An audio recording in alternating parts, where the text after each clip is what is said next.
ब्रह्मादिभ्यो ब्रह्मविद्या संप्रदायकर्तृभ्यो वंशऋषिभ्यो महद्भ्यो नमो परमगुरुभ्यः शिवाय गुरवे नमः श्रीमात्रे नमः श्रीविष्णुरूपाय नमः शिवाय नमः।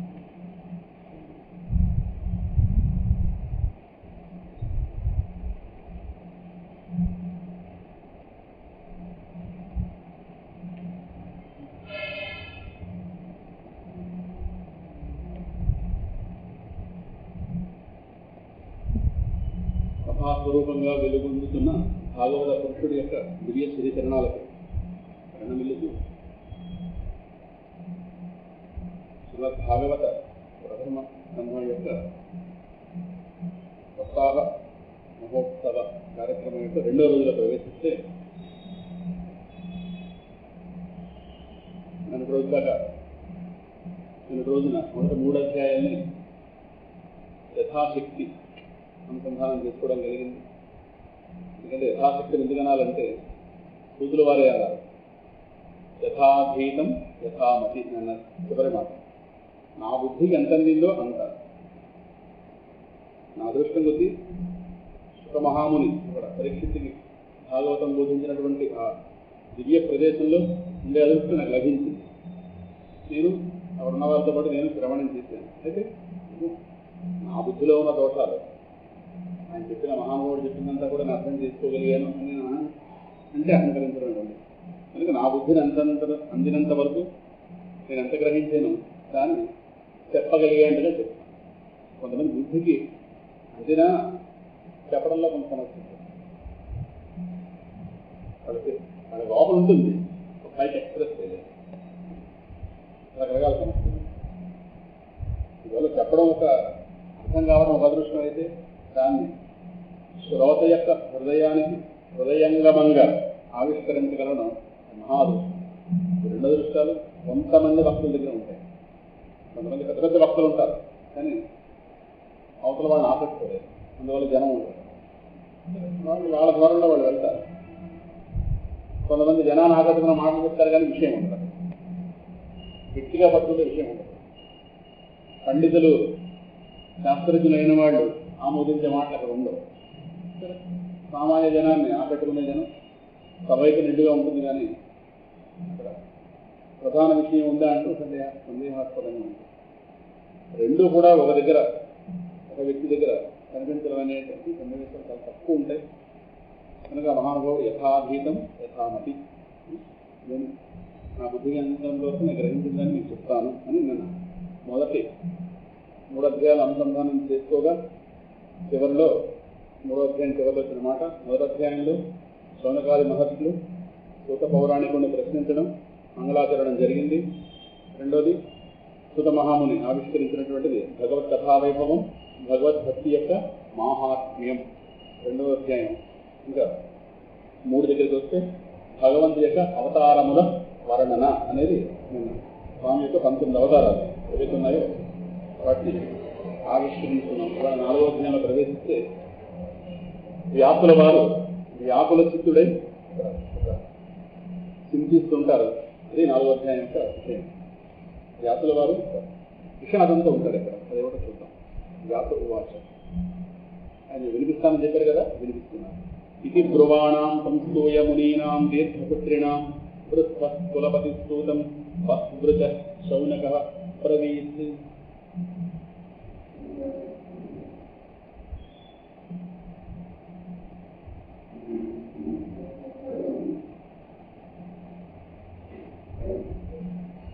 దీర్ఘకాలం జరిగేటటువంటి ఆ సత్రయాగం ఏదైతుందో ఆ సత్రయాగంలో భాగంగా సమావేశమైనటువంటి మునులు, వాళ్ళల్లో విద్యా వృద్ధుడు వయోవృద్ధుడు కులపతి అంటే ఆచార్య స్థానంలో ఉన్నవాడు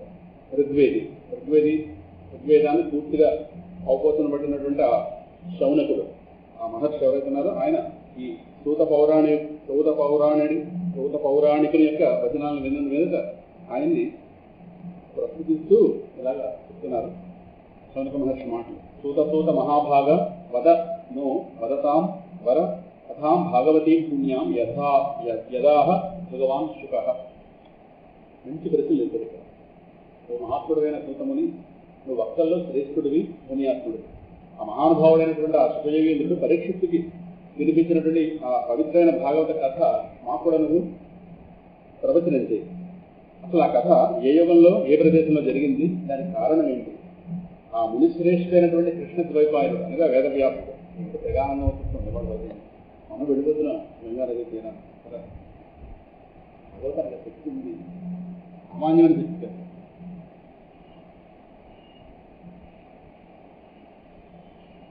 ఎక్కువ ఆనందం వస్తుంది చెప్పలేదు, అంత చాలు కథ పూర్తవ్వాలి.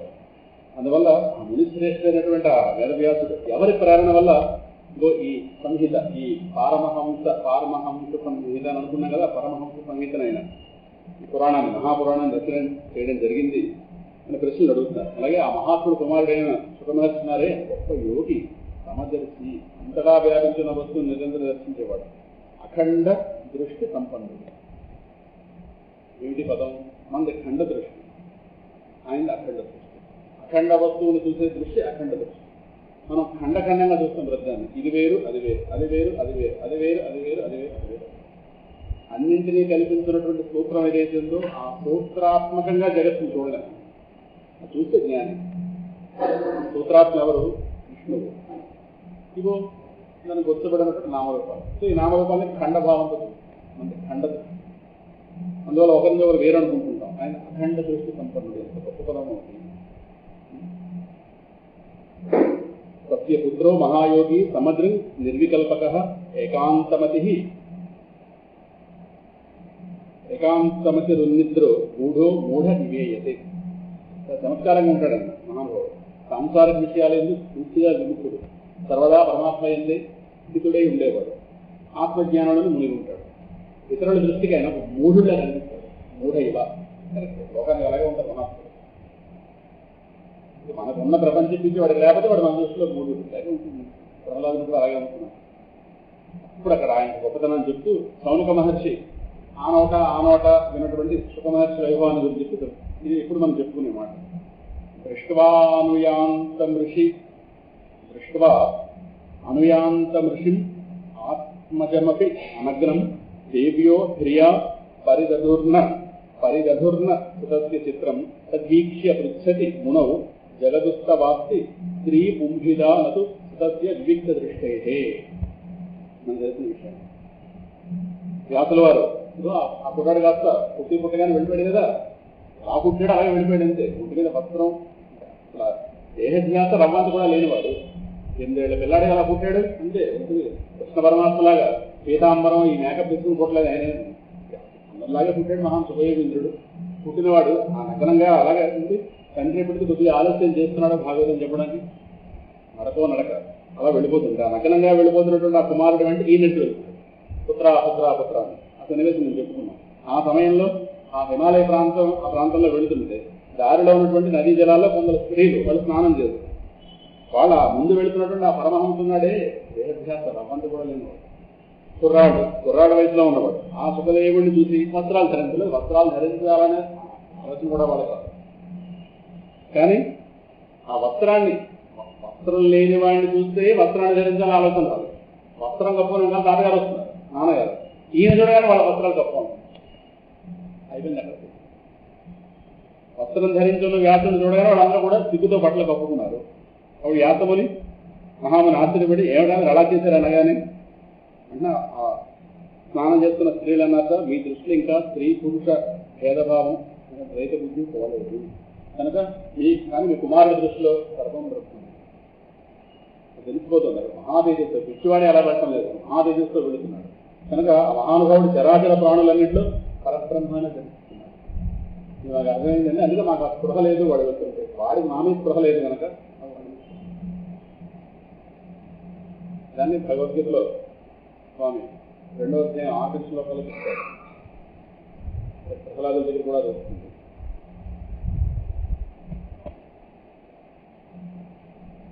ప్రపంచం మీద నిస్పృహ సర్వకామేభ్య 2వ అధ్యాయంలో చివరిలో అక్కడ వస్తుంది. నిస్పృహ అంటే ప్రపంచం మీద స్పృహ లేదు. ప్రపంచ స్పృహ ఇటువంటి కూడా లేదు, నిస్పృహ అది కదా. అందువల్ల ఆయన నిస్పృహ, ప్రపంచం నిస్పృహ. మాకు అంటే ఎవరు అవతల వాళ్ళ ప్రభావం మనమే పడుతుంది. వాడికి ప్రపంచ స్పృహ లేదు, మాకు పోయింది వాడి ప్రభావం. వాడి ప్రభావం నీకో ఊరంతుంది కనుక నీ వల్ల మాకు అంటే మహాత్ములు అంత స్థాయిలో ఉన్నవాళ్ళ మీద వెళ్తే మనం కూడా మహాత్ములు అయిపోతుంది. అయస్కాంతానికి రాస్తేనే ఇరుమ అయస్కాంతం అయిపోతుంది. మహాత్ముల దగ్గర కూర్చుని మహాత్ములు అయిపోమా. అందుకే సత్సంగం వాడు సత్సంగం అన్ని వస్తుంది వాడు. ఎందుకంటే ఆ నోట విన్నారు తొమ్మిదవ హత్య చెప్తున్నారు. కురుజాంగల అనే పేరు ఉన్నటువంటి ఆ దేశాల యందు హస్తినాపురమున అరే కురుజాంగల అనే దేశాల యందు ప్రదేశాల యందు హస్తినాపురంలో కూడా ఉన్మత్తుల్లాగా మూగవాని వలె చెడుని వలె సంచరిస్తున్నటువంటి ఆ శుభయోగేంద్రుని చూసి అక్కడున్న పౌరులు అంటే ప్రజలు ఏం తలపోసారో అందరూ ఏమనుకున్నారు ఆ కుర్రాడి గురించి, ఇవన్నీ మీరు నాకు తెలియజేయవలసింది. ఒక మహాత్మ ఇంకా ప్రశ్న అడుగుతారు. పాండవ వంశాలకు చెందినవాడు రాజర్షి అయినటువంటి ఆ పరీక్షిత్తుకి శుకునికి సంవాదం ఎలా జరిగింది, ఈ భాగవత సంగీత ఏ విధంగా వివరింపబడింది. ఎందుకంటే ఇదో మాట మనం విన్నాం. శుభయోగేంద్రుడు గొప్పతనం గురించి మళ్ళీ చెప్తున్నారు. గోదోహన మాత్రం హి గృహేషు గృహమేధినాం అవేక్షతే మహాభాగః తీర్థీకుర్వన్ సదాశ్రమం. శుభయోగేంద్రుడు ఉన్నాడు మహానుభావుడు. గృహస్థుల ఇంట్లో ముందు వెళ్ళినప్పుడు ఆవు పాలు తిరిగిన సమయం 5-10 నిమిషాలు మాత్రం అక్కడికి వెళ్ళిపోవడమే. అంతలోనే ఆయన నిలబడిన సేపలోనే ఆయన దృష్టి ఏ వస్తువు మీద పడుతుందో ఆ గృహాలను పడుతుంది. మన ఇంటి మీద పడిందా అదృష్టవశాత్తు మన ఇంటి అరుగుని కూర్చున్నాడు అనుకోండి, అయిపోయింది. మన ప్రతి ధైర్యం అయిపోయింది. ఆ సూచన ఆ దృష్టి ఆ తిరిగితే చాలంటే ఆ గృహాలు పడుతున్నాయి. ఇక్కడ పదం వాడారు గృహమేధి. గృహమేధి అంటే ఏం తెలిసిన ఇళ్లల్లో ఉండి హత్యలు చేసేవాళ్ళని అర్థం. గృహస్థికి అర్థం తెలిసిన గృహమేధి ఇళ్లలో ఉండి హత్యలు చేసేవాడు. ఇళ్లలో ఉండి హత్యలు చేస్తున్నాం బ్రహ్మాండంగా. కాయగూరలు పోస్తున్నప్పుడు ఎన్ని పురుగులు తెచ్చుకోవట్లేదు, అవన్నీ హత్యలు కావాలి. మనం వెళ్ళి ఒక మనిషిని కూడా హత్య అయినప్పుడు మరిగో వంట వండుతున్నప్పుడు అగ్నికి ఎన్ని తెచ్చిపోతున్నాయి, చీపురు ఎల్లుకొస్తే ఎన్ని తెచ్చిపోతున్నాయి, ఇవన్నీ హత్యలు కావాలి. ఇళ్లల్లో ఉండి పబ్లిక్ గా హత్య చేసామని గృహస్థులు ఉంటారు. గృహమేధి. మేధి అంటే మేధనం అంటే అశ్వమేధం అంటే ఏంటి, గుర్రాన్ని సంహరించేటటువంటి ఒక ప్రక్రియతో చేసే యాగం అశ్వమేధం. అలా గృహమేధి అంటే ఇళ్లలో ఉండి హాయిగా హత్యలు చేసేవాడిని గృహస్థులు. అందుకే ఈ దోషాలు వస్తాయి కాబట్టి ఈ దోషాలు పోవడానికి 5 యజ్ఞాలు చేస్తారు గృహస్థులు. దేవయజ్ఞం, పితృయజ్ఞం, ఋషి యజ్ఞం, భూత యజ్ఞం, అలాగే ప్రాణి యజ్ఞం, జీవకుడు. ఈ 5 చేస్తేనే 5 దోషాలు. కూరతరని అలగు తప్పదు, కత్తిపేట అలగు వాడాలి, చీపురు అలగు వాడాలి. ఇల్లనగా కత్తిపేట లేకుండా ఉంటుందా, కత్తివాడ లేకుండా ఉంటుందా, అగ్ని లేకుండా ఉంటుందా? తప్పదు. ఇవి అనివార్యంగా జరిగేది. కానీ పాపం ఇది ముట్టుకున్నా తెలియని ముట్టుకుని నిప్పు కాలుస్తున్న ఎంత సత్యమో తప్పకుండా పాపాలు తీరు. అందుకే ఈ పాప నిష్కృతి కోసం 5 యజ్ఞాలు చెప్పారు. ఈ 5 చేస్తేనే, ఈ 5 చేస్తానని చెప్పే వివాహాల్లో దీక్ష పుచ్చుకుంటాడు మహానుభావుడు. ఇదో ఈ చేయి పట్టుకుని 5 చేస్తాను, 5 యజ్ఞాలు చేసి ఈ రుణాలన్నీ తీసుకుంటాను అనే అంతరాలని అక్కడ చెప్పించారు. సరే అర్ధరాత్రి పెళ్ళైతే వాడు పడుకుంటాడు అదే కూర్చున్నాడు. మరి ఏం జరుగుతుందో వివరణ అంటే పూర్వం రోజులు 5 రోజులు పెళ్లిళ్ళు జరిగేది. అప్పుడు ఇవన్నీ కూడా వివరణ చేసి చెప్పేవాడు. ప్రవచనమే జరిగేది పెళ్లి దగ్గర. ప్రతి మంత్రాన్ని అర్థం చెప్పి ఆ దీక్ష వారికి చెప్పాలి కదా. ఏం చేస్తున్నాడు వాడు, ఏ దీక్ష స్వీకరిస్తున్నాడు చెప్పాలి కదా.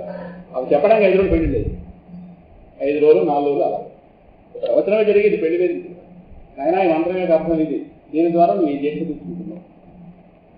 అప్పుడు వాడు గౌరవం జరుగుతుంది. ఇప్పుడు తంతు మాత్రం మిగిలింది, కానీ ఆ తంతులో కూడా ఇది ఎవరు.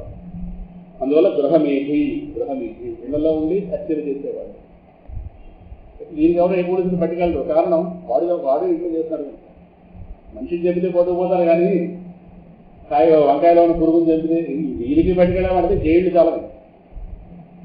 దానికి జైలు ఎందుకు, ఇది జైలు ఒకటి ఉందిగా వాళ్ళదైనా. మరి ఆల్రెడీ ఇందులో ఉన్నాగా, జైల్లో లేని ఇంతకన్నా జైలు ఒకటి ఉంటుందా చెప్పండి. ఇంతగా జైలు ఉంటుంది. అందులో కంగారు పడకుండా చక్కటి జైల్లోనే ఉన్నాం. అందువల్ల ఈ గృహాలు పవిత్రం చేసేవాడు కదా ఆ మహానుభావుడు, ఓ మహాత్మా దూత. ఇంకా అభిమన్యుడు కుమారుడు పరీక్షిస్తున్నాడే గొప్ప భగవద్భక్తులను మేము వినున్నాం. ఆయన యొక్క ఆశ్చర్యకరమైనటువంటి ఆ జన్మకర్మల గురించి మాకు వివరించండి. ఆ చక్రవర్తి పాండవుల వంశ గౌరవాన్ని ఇనుబడింపజేసిన మహానుభావుడు. కలిగర్భంలో ఉండగానే భగవంతుడు దర్శించాడు కదా. అట్టి మహారాజు రాజ్య సంపదలన్నీ త్యజించి గంగా తీరంలో ప్రాయోపవేశం అంటే ఆమరణ నిరాహార దీక్ష స్వీకరించడానికి కారణం ఏంటి? ఇక్కడ పరీక్షితు యువకుడు, గొప్ప వీరుడు, శత్రువులు కూడా ఆయన శుభాలనే కోరుతూ అమూల్యమైన కానుకలు సమర్పించి అతని పాదాలయంలో మోకరిల్లేవారు కదా. అంతటి మహారాజు అసలు త్యజించడానికి ఏమాత్రం అవకాశం లేని సంపదలు ప్రాణాలను కూడా త్యజించడానికి ఎందుకు సిద్ధపడ్డాడు? ఏదో ఆ నోట ఈ నోట విన్నాం, మీరు చెప్తే మాకు వివరణ పూర్తిగా ఉంటుంది. ఇంకా భగవంతుని ఆశ్రయించి జీవితాలు గడిపే జనులు లోక కళ్యాణం కోసము సమస్త ప్రాణుల అభ్యుదయ కోసమే జీవిస్తుంటారు కదా. బహుజన హితాయ బహుజన సుఖాయ అనే భావంతో చదువుతారు కదా. వాళ్ళ వ్యక్తి స్వార్థ బుద్ధి ఉండదు కదా. ఇతరుల హితం కోసమే మహాత్ములు పుడుతుంటారు కదా, జీవిస్తుంటారు కదా. మరి పరీక్ష మహారాజు పూర్తిగా విరాగి దేహత్యాగానికి సిద్ధపడ్డాడే, ఏమంత విషయం? చదువు సుఖం కోసం ఇంకా బ్రతికి ఉండొచ్చు కదా. ఏంటి అంతగా దేహపత్యాగం చేయడానికి దారితీసిన సన్నివేశం ఏంటి?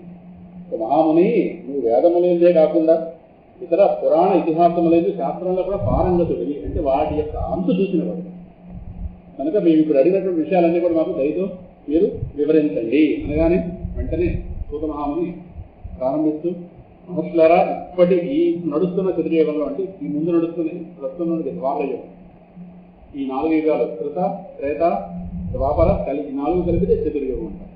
ఈ ఇప్పుడు నడుస్తున్న ఈ చతుర్యుగంలో 3వదైనటువంటి ద్వాపర యుగాంతమందు ఆ పరాశర మహర్షి వల్ల సత్యవతి యందు భగవదంశతో వ్యాస మహాముని ఆయన వచ్చారు, జన్మించారు. ఒకరోజు ఆయన సూర్యోదయ సమయంలో పవిత్ర సరస్వతీ నదీ జలాల్లో స్నానం ఆచరించి ఒక ఏకాంత ప్రదర్శన కూర్చున్నాడు మహానుభావుడు. శల్యాప్రాప్తం అనే తన ఆశ్రమం ప్రాంతంలో ఒకసారి వ్యాస మహర్షి ఎటువంటి వాడంటే పరమాత్మ యొక్క నిర్గుణ నిరాకార రూపాన్ని దర్శించాడు, సగుణ సాకార రూపాన్ని కూడా ఎరుగున్నవాడు. రెండింటి యొక్క స్పష్టత దాని పరిపూర్ణంగా ఉంది. ఒకసారి ఈ కాల ప్రవాహం రాబోతున్నటువంటి జరుగుతున్న కలి దాని ప్రభావం ఒకసారి ఆయన ఆ కాల ప్రవాహాన్ని అనుసరించి ఈ లోకంలో యుగ ధర్మాల్లో కలిగే మార్పులు ఒకసారి ఆయన దివ్య దృష్టితో చూశాడు ఆయన. ఎందుకంటే కృతయుగం ప్రారంభం నుంచి కలియుగ పర్యంతం దాకా ప్రతి యుగంలో కూడా ఈ భౌతిక వస్తువులు ఏవైతే ఉన్నాయో వీటి యొక్క శక్తి క్రమంగా క్షీణించిపోతుంది. ఆయన కంటపడింది. వస్తువుల యొక్క శక్తి ఆ రోజు గారో క్షీణించిపోతుంది. ఇవాళ ఇంత అన్నం తింటే కడుపు నిండితే రేపు ఇంత తింటే కానీ పడుతుంది. ఇవాళ ఇంత తింటే శక్తి వస్తే రేపు అంత తింటే కానీ శక్తి రాదు. ఒక కడుపు నిండిపోతుంది శక్తి రాదు. ఆ వ్యవస్థ తయారవుతుంది. ఇప్పుడు కనీసం ఒక శక్తి అయినా వస్తుంది, తర్వాత లోపల స్థానం ఉండదు, పదార్థాలు క్షీణించిపోతుంది కలి ప్రభావం. లోకంలో జనుల్లో శ్రద్ధారహితులైతే శక్తిహీనులు అవుతున్నారు. కర్తవ్య నిర్ణయాలను చేయడంలో వాళ్ళ బుద్ధులు సరిగా పనిచేయడం మనం చెప్పుకున్నాం కదా, మందబుద్ధి యుధులు అల్పతరాయువులు. కనుక ఈ మందభాగ్యులు సరే దాని తోటి ఇంకా అల్పాయుష్కులు మధ్యలోనే వెళ్ళిపోతున్నారు. ఇలాంటి మందభాగ్యులు అనేటువంటి వీళ్ళందరినీ ఒకసారి ప్రజలు ఒకసారి వీళ్ళ స్థితిని చూసి ఆ వ్యాస మహాముని అమోఘమైనటువంటి దివ్య దృష్టితో ఈ సకల వర్ణ ఆశ్రమాల వారికి హితకరమైనటువంటి ఉపాయం ఏంటి అని ఒకసారి ఆయన ఆలోచన చేసి అప్పుడు ఆయన ఒకసారి ఒక ఆలోచన చేశాడు.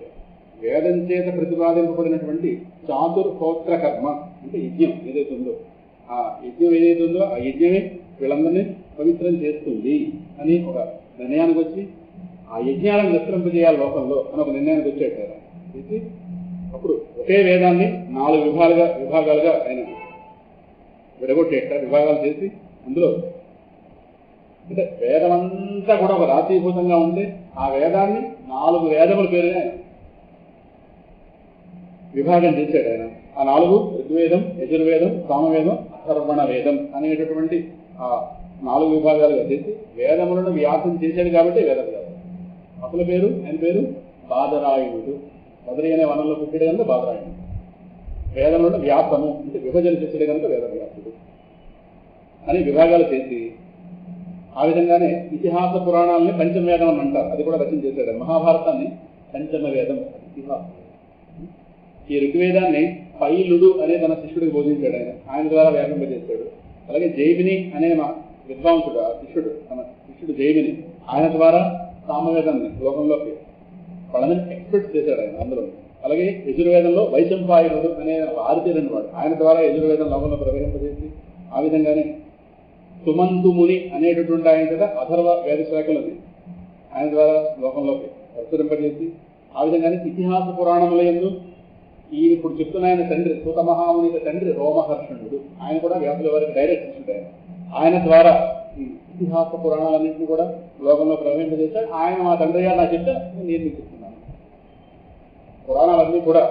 పురాణాలన్నింటిలో కూడా ఈ ఉపాఖ్యానాలు మొత్తం ఈ కథలన్నీ ఉంటాయి కదా, అవన్నీ కూడా సూచన చెప్పినట్టుగా వచ్చాయి. ప్రతి దాంట్లో ఉంటుంది. సూత మహాభాగాన్ని ప్రతి పురాణం ఏ కల్పన చేయండి, కల్పాలన్నీ సూతుడు పేరు మీద. అందువల్ల ఈ విధంగా లోకంలో ప్రవహించే ఈ పైన పేర్కొన్న ఋషులు ఎవరైతే ఉన్నారో వాళ్ళందరూ కూడా వాళ్ళు అధ్యయనం చేసిన వేదాలని వాళ్ళ శిష్యుల ద్వారా, శిష్యులు ప్రశిష్యులు మరల శిష్యులు వాళ్ళ ద్వారా రకరకాలుగా లోకంలో అలా బ్రాంచెస్ కింద విద్య లాగా లోకంలో ప్రవహించింది. ప్రబంధ ఏర్పాటు చేశారు. ఆ విధంగానే ధారణ శక్తి తక్కువ ఉన్నవాళ్ళు, అంటే వేదం చదివేటటువంటి శక్తి లేని వాళ్ళు కూడా అధ్యయనం చేసి భగవంతుని సులభంగా అర్థం చేసుకోవడానికి, అంటే భగవంతుని సులభంగా అర్థం చేసుకోవడానికి వ్యాస భగవానుడు వేదాన్ని విభాగం చేశాడు. అంటే వేదం చదవలేని వాళ్ళు కూడా తేలికగా వేదం చదివే రీతిగా వాళ్ళకి ఆ మంత్ర విభాగం అది కూడా అలాగా తయారు చేస్తే మహానుభావుడు చేశాడు. కనుక వేదముల యొక్క విస్తృతికి కారకుడైన కారణం చేత మహాత్ముడు వేదవ్యాసుడిని ఖ్యాతి పొందేడు. ఏవం చకార భగవాన్ వ్యాస కృపణవత్సర. ఆ విధంగానే స్త్రీలు, అలాగే 4వ వర్ణం వారు, పతితులైనటువంటి గిరిజులు, ఋగ్యజుస్తామ వేదములను శ్రవణం చేయడానికి అర్హత లేని కనుక ఆ కాలం బట్టి వాళ్ళందరూ కూడా శాస్త్రోక్తమైనటువంటి కర్మల ద్వారా ఆ భగవంతుని పొందాలి. అంటే వాళ్ళ మరి శాస్త్ర రహస్యాలు ఎలాగంటే మహాభారత రూపంగా, మహాభారతాన్ని బృహత్ గ్రంథం, దాని ద్వారా ఆ వేద రహస్యాలని వాళ్ళకి అందించాడు ఆయన. అందువల్ల మహాభారతం పంచమ వేదం అని పేరు పొందింది. ఇది భారతమాఖ్యానం కృపయా మునినా కృతం. ఇంత సేవలు అందించే మహానుభావుడు వ్యాసుడు ఈ విధంగా తన శక్తి అంతా కూడా భారపోసి మానవులకి సర్వదా శ్రేయస్సుని కూర్చడానికి పాటుపడ్డాడయ్యా. అయినా ఆయన మనసు తృప్తులేదు. ఒకనొక సమయంలో ఆ పరమవేత్తైనటువంటి వ్యాసుడు చిన్న హృదయుడై, హృదయం అలాగే ముఖముఖ లేకపోతుంది, ఏదో ఒక తెలియని బాధ వస్తుంది. ఒకటి భారం, ఏదో ఎవరో పిండెత్తినటువంటి గుండెలు పడుతుంది. అది ఒక్కొక్కరు ఒక కారణం ఉంటుంది. ఈ మహాత్ముడికి మాత్రం అది ఒక అద్భుతమైన కార్యక్రమానికి దారితీస్తుంది. కనుక ఆ పవిత్రమైనటువంటి సరస్వతి నదీ తీరంలో ఏకాంతంలో కూర్చుని మనసులో ఆలోచిస్తున్నట్ట, నేను ఒక నిష్కపటమైన భావంతో బ్రహ్మచర్యాది వ్రతాలను ఆచరించి వేదాలు, గురుజనులు, అగ్నులు అంటే యజ్ఞాల ద్వారా అగ్నులను పూజించాను, వారి ఆజ్ఞలు కూడా పాటించాను. అలాగే స్త్రీలు శూద్రాదులకు కూడా తమ ధర్మాలయందు కర్మలయందు జ్ఞానం కలగటానికి మహాభారతాన్ని రచించే నెపంతో వేదార్థాలను కూడా తన విపులీకరించేనే. ఇంత కృషి చేశాను, బ్రహ్మవర్చస్సనన్న అభయించింది. అయినప్పటికీ నా హృదయానికి ఎందుకు తృప్తి కలగటం లేదు అనగానే వెంటనే ఆయన కొద్దిగా లోపలికి గురించింది. ఓహో, భగవత్ప్రాప్తికి సాధనములైనటువంటి భాగవత ధర్మాలు ఏదైతే ఉన్నాయో అవే కదా పరమహంసలకి చాలా ప్రీతికరం, అవే కదా భగవంతుడికి ఇష్టమైనది. నేను ఇంతవరకు కూడా భగవత్ సాక్షాత్కారానికి సాధనములైనటువంటి భాగవత ధర్మాలను ప్రధానంగా వర్ణించేటటువంటి గ్రంథాన్ని రచన చేయలేదు. ఆయా గ్రంథాల్లో భాగవత ధర్మాలని ఒక పార్ట్లుగా చెప్పానేమో కానీ భాగవత ధర్మాలకే ప్రత్యేకంగా పెద్దపేట వేసి గ్రంథ రచన చేయలేదు. బహుశా ఇదే ఉంటుంది. అందుకే ఇది నా గుండె పిండేస్తుంది. బహుశా అదే నా అసంతృప్తి కారణం ఉంటుంది అని ఇలా ఒక్కసారి మనసులో ఆలోచన చేయగానే దేవర్షి నారద మహానుభుడు వచ్చేశారు. సమభిజ్ఞాయ సహసా పూజయామాస విధివత్ నారదం సురపూజితం. నారద మహాముని అలాగా తన దగ్గర రావడం గమనించి మహానుభుడు వెంటనే లేచి ఆయనకి వెళ్ళి స్వాగత వచనాలు కలిగి ఆయన కూర్చోబెట్టి ఆయన పూజ చేసి, ఇంద్రాది దేవతల నుండి కూడా పూజలు అందుకునే దేవర్షి నారదుడు ఆయనకి వ్యాసుల వారు విధియుక్తంగా అతిథి సత్కారపూర్వకంగా చక్కగా ఆయన పూజించి దాంతో 4వ అధ్యాయం పూర్తయింది. అక్కడ 5వ అధ్యాయం ప్రారంభమవుతోంది. భగవంతుడి యొక్క యశోవైభవముల మహత్వము, దేవర్షి నారదుడి యొక్క పూర్వజన్మ వృత్తాంతం. ఇది 5వది. నారదుల వారు అథ తం సుఖమాసీన ఉపాసీనం బృహత్ శ్రవాహ దేవర్షి ప్రాహ విపర్షిం వీణాపాణి మయందేవ. ఆ దగ్గర వేణు ఉంటుంది కదా, దాని పేరు మహతి. మహతి అనేటువంటి వేణుని కూడా ధరించుంటుంది మహానుభావుడు. ఆ వీణాపాణి అయినటువంటి మహాయశస్వైనటువంటి నారదుల వారు ఆ సమీపంలో కూర్చున్న వ్యాస మహర్షితో దరహాసంతో ఇలా అంటున్నారు. పారాచర్య మహాభాగ భవత కచ్చిదాత్మన పరితుష్యతి శారీర ఆత్మ మానస ఏవవా. నువ్వు శారీరకంగా మానసికంగా వృత్తిగా ఉన్నావా? ఒంట్లో తేడా కనిపిస్తావు. మహాభారతం రచించేవే అద్భుతమైనది. సకల పురుషార్థ ధర్మాలతో సంపన్నంగా ఉంది ఆ గ్రంథం. బహుశా నీ జ్ఞాన పిపాస సంపూర్ణంగా తీరుండొచ్చు అనుకుంటున్నాను. నువ్వు బ్రహ్మతత్వాన్ని, సనాతనమైన బ్రహ్మతత్వాన్ని తగ్గ అధ్యయనం చేసావు కదా, అవగాహన చేస్తున్నావు, ఇంత మహాద్భుత కార్యం చేసావు కదా. కానీ ఏదో పొందవలసిన దాన్ని పొందని వాడిలాగా ఏదో వెలుగుతూ చిన్న హృదయంతో ఉన్నామేంటి, ఏదో ముఖంలో ఇంకా అశాంతి తాండవిస్తుంది. భావన తెలుసుకోవచ్చా? జిజ్ఞాసితమధీతం తత్ బ్రహ్మ సనాతనం తథాపి శోచస్యాత్మానమకృతార్థ ఇవ ప్రభో. ఏంటలాగా శోచసి, ఇంకా ఏదో శోకిస్తున్నాం, ఏదో ఆలోచనలో ఉన్నామని అసలు వారు అన్నారు. అత్యేవమే సర్వమిదం ప్రయోక్తం తథాపి నాత్మా పరిదుష్యతే మే. స్పష్టంగా చెప్పాడు. అయ్యా, నా విషయంలో పలికిందంతా కూడా వాస్తవమే, నా హృదయానికి తృప్తి లేదు. కారణం అంటే తెలియట్లేదు. పిల్లవాడు దొరకలేదంటే పిల్లవాడు దొరికాడు, దీర్ఘాచరణ తృప్తి లేదు. ఎంతో ఒకనాడు మొదట్లో సింహాసనం వెళుతున్నప్పుడు అప్పటికి అందరికీ లోపలికి వెళ్ళడానికి అనుకూలం ఉండేది, ఒకటి అనుకునేవాడు. అసలు ఆస్తి నాకు వస్తుందా, ఇలా వెళ్ళగానే ఎవడో అడ్డు పెట్టకుండా స్వేచ్ఛగా లోపలికి వెళ్ళిపోయాడు. ఒకనాడు అనుకున్నా ఏదో లేదు, ఇవాళ మన చేతుల్లో ఉంది, కానీ తృప్తి ఉందా? అప్పటికి అది వస్తే తృప్తి. ఇవాళ కావలసిన సేపు కూర్చోవచ్చు, అడిగేవాడు లేదు. తర్వాత ఇప్పుడు ఇలాగే పెడుతుంటాడు, ఏదో ఏం కావాలో తెలియకపోతే ఏది కనిపిస్తుంది. అప్పటికి మనం కనిపించిన వాళ్ళందరూ హాయిగా లోపలికి వెళ్తాం, భయపడుతున్నారు. ఇదేమిటి మనం అడ్డు పెడుతున్నారు, లోపలికి వెళ్ళాలంటే 100 మందిని అడగాలి. ఇప్పుడు లోపలికి వెళ్ళండి చెప్పి 100 మంది అడుగుతున్నారు. మన రచించడం మరి ఏంటి భయం ఉంటుందో లోపలికి వెళ్ళండి. మన భయం ఉండిపోతే వాళ్ళ అవమానం, మన లోపలికి పంపించడంలో వాళ్ళ ఆనందం పొందుతున్నారు. అలా మారిపోయింది 5 ఏళ్లలో చిన్నది. కానీ తృప్తి ఉందా? ప్రహ్లాద విగ్రహం పెట్టడానికి వరకు పెడితే చాలన్నా, పెట్టే తృప్తి ఉందా?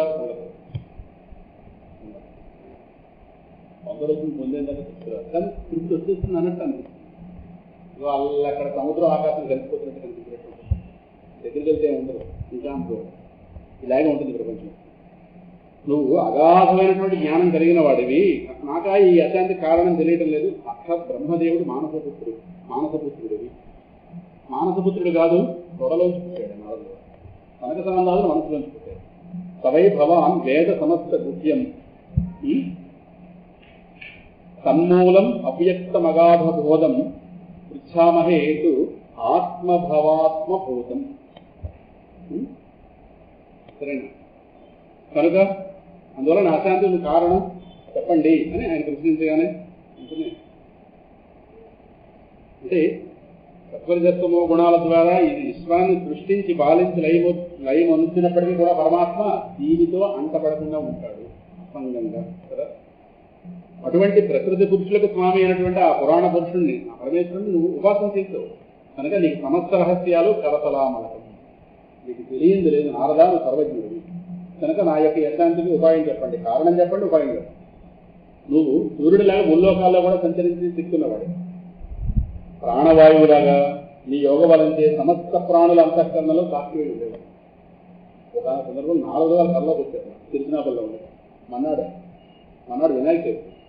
ఎంత ఉన్నారో మహానుభావుడు, నీల శరీరం ఇలా వేణ కూడా కనిపిస్తుంది స్పష్టంగా. ఆయన నేను కూడా కోరాను.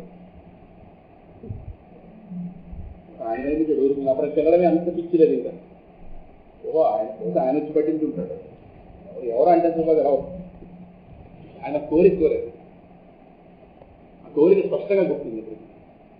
మీరు నాకు భగవంతుడి యొక్క కృష్ణావతారం ఏదైతే మొత్తం నడిచిందో 110 సంవత్సరాల జీవితం, అది నా మనోఫలకం మీద దర్శనమిచ్చేటట్టుగా మీరు నాకు చూపించాలి.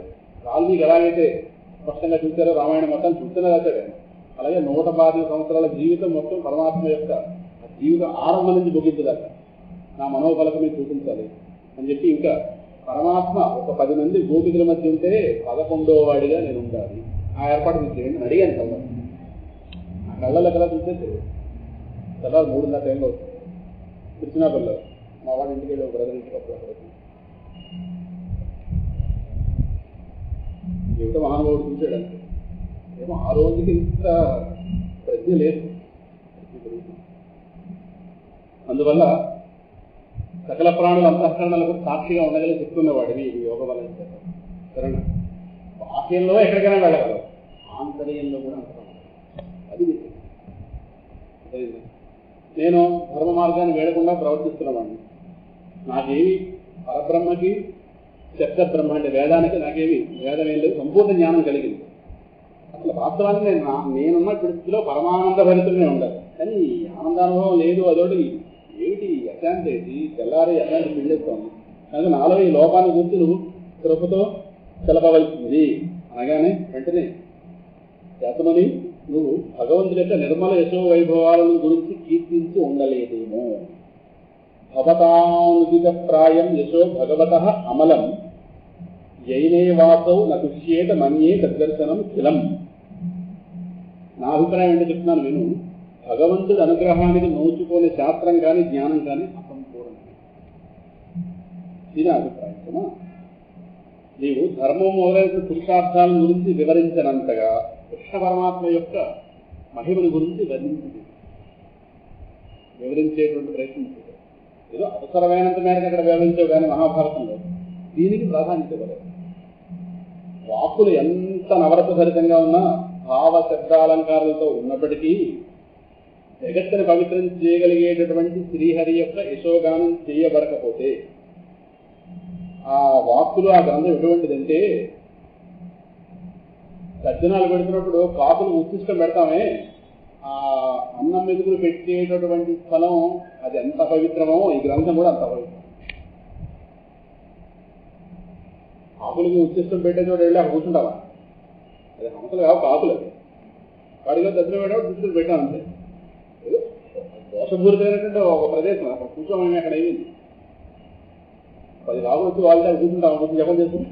అదే కాకుల కోసం ఉచ్చిష్టాన్ని ఉంచిన స్థానం లాగా దూషితం వాయసం అని పదవి. తద్వాయసం తీర్థముశంతి మానస. వాయసం అంటే కాకి.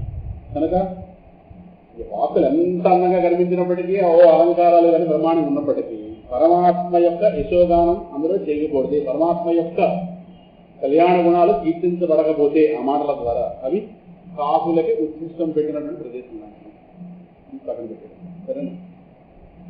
ఎందుకంటే మానస సరోవరంలో ఉండేటటువంటి ఆ కమనీయ కమల వనం ఏదైతే ఉందో అందులో విహరించి హంసల్లాగా కదా వాళ్ళ మనస్సు ఆ భగవద్ధామంలోనే విహరిస్తూ భగవంతుడికి చరణారవిందములు యందు నిరంతరం ఆశ్రయించుకునేటువంటి పరమహంసులైన భక్తులు ఇటువంటి వాక్కులని మెచ్చుకోరు. ఏదో మహాభారతం తప్పు చేయడం అని కాదు, ఇటువంటి గ్రంథాలు ఉంటాయి. అనవసరం దానికి ఉంది లోకాన్ని ధర్మాన్ని ప్రబోధించడానికి మహాభారతం. కానీ నీ యొక్క అసంతృప్తి కారణం ఇటువంటి గ్రంథం రాయదు. సరేనా?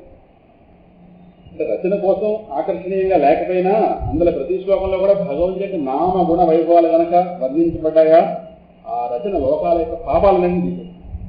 సత్పురుషులు అటువంటి సాహిత్యాన్ని దగ్గర ఆలోచిస్తారు, తృప్తిగా దానం చేస్తారు, పారవశ్యంతో వాళ్ళందరూ కూడా కీర్తిస్తారు అని చెప్పి చెప్తారు. అద్భుతమైన 4 మాటలు చెప్తారు. భగవద్భావం లేకుండా చేసేటటువంటి కర్మ శోభించదు. అలాగే అపారమైన శాస్త్రజ్ఞానం ఉన్నప్పటికీ కూడా భగవద్భక్తి లేకపోతే వాడి జ్ఞానం రాదు. భగవద్భక్తి లేకపోతే ఎంత గొప్ప కర్మైనా చేయొచ్చు, కర్మకి అందం రాదు. లోకం మొత్తానికి భోజనం పెట్టినా భక్తితో ఒకటి భోజనం పెట్టినా ఆనందం వేరు, పూర్తిగా వేరే. భక్తి చేరితేనే కర్మలకు అందం వస్తుంది. ప్రాణం చేరితేనే దేహానికి అందం వచ్చినట్టుగా భక్తి చేరితేనే కర్మకి అందం. అలాగే అపారమైన శాస్త్రజ్ఞానం ఉండొచ్చు, వాడు భక్తి లేదు, జ్ఞానం రాణించదు. అందువల్ల ఈ కామ్యకర్మలు ఏవైతే ఉన్నాయో అంటే భగవద్భావన చేయమనే కర్మలు ఏవైతే ఉన్నాయో ఇవి అశుభదాయకములు. మన కాళ్ళకి ఏములేవి కూర్చుంటాయి. మన కర్మ మనకే చేయకముడి. సరే, నిష్కామభావంతో చేసే కర్మలు, భగవద్భావంతో చేసే కర్మలు, ఆ భగవదర్పితం చేయబడే కర్మలు చక్కటి శోభ, చక్కటి శుభ అని చేకూరుస్తాయి. అందువల్ల మానవులు ఎప్పుడు కూడా శాస్త్ర విహితమైన కర్మలని భగవదర్పణ బుద్ధితో, నిష్కామ భావంతో, భక్తితో నిర్వహిస్తే అది అలా చేయడం బుద్ధిమంతుడి లక్షణం. ఈ ప్రస్తుతం బుద్ధిమంతుడిలా చేయవలసింది. సరేనా? నీ దృష్టి అమోఘం, నీ కీర్తి పవిత్రం. మహాభాగ వ్యాస అతో మహాభాగ భవాన్ అమోఘ సామాన్యుడు అని వేగన సత్యపరాయణుడు దృఢమృతుడివి. అందువల్ల ఈ సకల జీవుల్ని బంధ విముక్తులను గావించడానికి అనంత శక్తిశాలి అయినటువంటి ఆ భగవంతుడి లీలల్ని సమాధి ద్వారా స్మరిస్తుంది. ఇక్కడ ఒక మాట మనం చెప్పుకోవాలి. ఇక్కడ రాలేదు, ఈ సమయంలోనే నారదుల వారు చతుశ్లోకి భాగవతాన్ని ఉపదేశం చేశారు. చెప్పే 4 శ్లోకాలు, 4 శ్లోకాలు చదువుతాను. అయితే ఆ సన్నివేశం ఇక్కడ జరిగినట్టుగా లేదు, ఇక్కడ జరిగింది. ఆ 4 శ్లోకాలని 2వ స్కంధం 9వ అధ్యాయంలో 32 నుంచి 35 దాకా చెప్పారు. మీకు ఒక కథ చెప్తే సరిపోతుంది. సీతా కళ్యాణానికి సంబంధించినటువంటి గొప్ప రహస్యం బాలకాండలో ఆవిష్కరింపబడలేదు. అయోధ్యాకాండలో అనసూయ సీతమ్మ సంవాదం రూపంగా తగ్గుతుంది. ఏవే సీత ధనుర్భంగం అయిన తర్వాత 10 రోజులు టైం ఎందుకు పెట్టింది నీ పెళ్ళి అవ్వడానికి అని అడిగింది. 10 రోజులు టైం పెట్టింది. 10 రోజులు టైం పెట్టిందని చెప్పి వాల్మీకి బాలకాండలో చెప్పలేదు. వెంటనే పెళ్ళి అయిపోయిందని చెప్పారు. పెళ్ళి అయిపోయిందని చెప్పారు అంతే. కానీ వాస్తవానికి 10-12 రోజులు టైం పట్టింది. కారణం ఈయన బాణం అయితే వెళ్ళగొట్టాడేమో కానీ ఈవిడ వెళ్ళి వరమాల వేయబోతుంటే ఆగన్నాడు. నువ్వెవరితో వరమాల వేయడానికి నేను వరమాల వేయించుకోను. నీ తండ్రుడు బతుకున్నాడుగా, వాడికి చెప్పాలి. నువ్వు సరైన దానివో కాదు నిర్ణయించవలసింది. ముందు నాన్నగారు కబురు చేయండి. అక్కడ రామకృష్ణ ఆయన గారు కబురు వెళ్ళింది. ఆయన గారు అక్కడ నిర్ణయించుకున్నాడు. మొత్తం ఇంతమందిని పడుతుంది, ఆయన వశిష్ఠులు ఎంతమంది పడుతుంది, వెళ్ళడానికి రావడానికి మొత్తం 8 రోజులు పట్టింది. వచ్చిన తర్వాత ఇంతమంది వీళ్ళ గురించి వాళ్ళ గురించి సాగండి వారు స్పష్టంగా ఆవిష్కరించారు సన్నివేశం. మొత్తం ఇటువైపు తరం అటువైపు తరాలు మొత్తం ప్రారంభం నుంచి చెప్పుకుని వచ్చారు. వాళ్ళ పేరు మర్చిపోకుండా ఒక తరాన్ని ఒకటి చెప్పుకుని వచ్చారు. అప్పుడు వీళ్ళకి వారికి వీరు సరిపోతారు అని తేలిక అప్పుడు కళ్యాణం. ఇది ఎక్కడ చెప్పారు? బాలకాండలో కళ్యాణం అయింది వాస్తవాన్ని, కానీ అక్కడ ఈ రహస్యం చెప్పలేదు. అనసూయ అడిగింది అయోధ్యకాండలో ఉండగా, ఆ మహాతల్లి అడిగితే అప్పుడు అలా అయితే ఎలా జరిగిందో ఆ విధంగానే వాస్తవానికి ఇక్కడ జరిగింది. చతుశ్లోకి భాగవత ఉపదేశం మహావిష్ణువు నుంచి బ్రహ్మగారు పొందారు. ఒకసారి బ్రహ్మగారు ఆనందించేంత రీతిగా బ్రహ్మగారి దగ్గర నారదుల వారు ఆయన సేవలు అందించారు. బ్రహ్మగారు చాలా ఆనందం పొందారు. నారదానికి ఏం కావాలో కోరుకోరు. మీరు విన్నారే చతుశ్లోకి భాగవతం నాకు చెప్పండి. అదంతా ఎక్కడ వస్తుంది? 2వ స్కంధంలో ఆ రహస్యం. కానీ విషయం మాత్రం ఎక్కడిది? విషయం మాత్రం అక్కడ ఉంది. రామాయణంలో ఎలాగైతే ఉందో ఆ విధంగా ఆ 4 శ్లోకాల్ని ఒకసారి అనుసంధానం చేసుకుంటే ఆ 4 శ్లోకాలే క్యాప్స్యూల్ పార్ట్.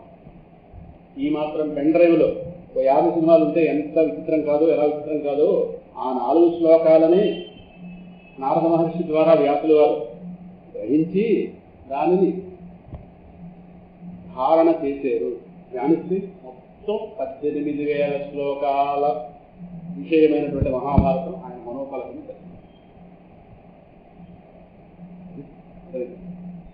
2 గంటల సినిమా చూస్తున్నామంటే అంత ఫిల్మే పట్టుకురాం ఇంటికి. పెన్ డ్రైవ్లో 2 గంటల సినిమా ఓడేది 50 సినిమాలు. ఆ విధంగానే 4 శ్లోకాల్లో 18,000 శ్లోకాల విషయం ఉంది. అది ఆయనకి ఆచమనం చేసి కూర్చుని ధ్యానించారు. ఈ ఆచమనం చేయడం వల్ల ప్రతి చోట కనిపిస్తుంది. వాల్మీకి కూడా బ్రహ్మగారు వచ్చి ఆదేశించి రామాయణం నిజంగా నీ కొంతసేపట్లో నారదుల వారు వస్తారు, రామాయణాన్ని సంక్షేపంగా నీకు అందిస్తారు. తర్వాత నువ్వు ధ్యానించదని నీకు అందుతుంది. వారు 100 శ్లోకాలు అందించారు సంక్షేప రామాయణాన్ని. వెళ్ళిన తర్వాత ఆచమనం చేసి ఆయన ధ్యానంకు కూర్చున్నాడు. రామాయణం మొత్తం మనకు అందిందా? ఆ రామాయణంలోనే ఒక ఘట్టం మర్చిపోయారా? త్రిరాజమ్యూత్వా ఎక్కడ ఆదిత్య హృదయం ఉపదేశం అయిన తర్వాత ఆ యుద్ధ ప్రదేశంలోనే రాముల వారు ఆచమనం చేస్తే 3 సార్లు దాన్ని అనుసంధానం చేయగానే రావణ వద్ద జరిగిపోయింది. ఈ ఆచమనం చేయడం అనేది సంప్రదాయంలో ఉంది. అలాగే సమానం కూడా జరుగుతుంది. ఉపస్పృశ్య అంటారంటే నీటిని ముట్టుకుని ఆచమనం. ఆ 4 శ్లోకాలు చదువుకుని ముందు గడుపుతాం. గతంలో చదువుకున్నాం. అయితే ఈ 4 శ్లోకాల విషయం మీకు వింటే అర్థం కావచ్చు, కానీ దీని సారమంతా మీకు అనేక సందర్భాల్లో చెప్తాను. మీరు చాలా తెలుసుకున్నారు. మీరు చాలా మంది నాకు అసలు పుడుతుంది. మీకు బంగారం ఉందనో స్థలాలు ఉన్నాయని కాదు, మీకు తెలిసిన జ్ఞానం నాకు ఎంత జ్ఞానం ఎలా తెలుసుకున్నారు? ఎంత విషయం చెప్తే ఓహో అంటారు అంతే. ఎప్పుడో చెప్పిందని ఇవన్నీ శ్లోకం చెప్తే అర్థం అవ్వకపోతే కానీ విషయం చెప్తే ఇంతేనా ఎప్పుడో ఒక అదృష్టం ఉంటుంది. పెట్టి పుట్టాలని దేనికని ఏనాడైనా అదృష్టం ఉంటుంది.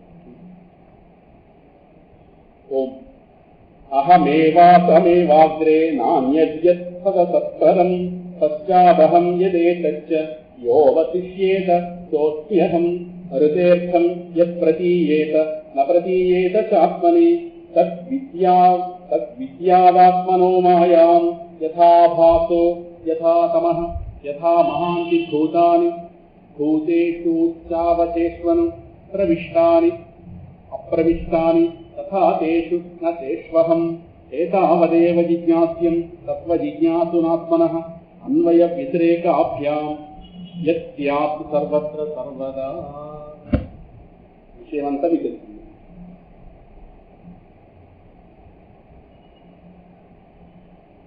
సరేనా? దీన్ని 4 శ్లోకాల లోపల అందించగానే అప్పుడు నారదుల వారు వారికి భాగవత రహస్యం వారికి అందింది. వారు చెప్తున్నారు. అక్కడికి ఇక్కడ ఇంతే ఉంది, ఇక్కడ చెప్పినట్టుగా లేదు, చెప్పినట్టుగా కనుక ఆ భగవంతుడికి లేదని సమాధి ద్వారా స్మరింపు అనగానే అక్కడ ఇచ్చారన్నమాట ఈ ఆలోచన ఉపదేశించారు. ఆ రహస్యం అక్కడ కనుక ఈ మనుష్యుడు భగవంతుడు లేదని విస్మరించి ఇతర విషయాలేంది మక్కువతో ప్రస్తావిస్తే అది అసలు ఇతర విషయాలకు సంబంధించిన నామరూపాల భ్రమలో పడిపోతాడు సుమా. అప్పుడు బుద్ధి భేదభావంతో నిండిపోతుంది. గాలి తాకిడి చేత ఊగిసలాట పొందే నావకి నిలకడ ఎలా జరుగుతుంది?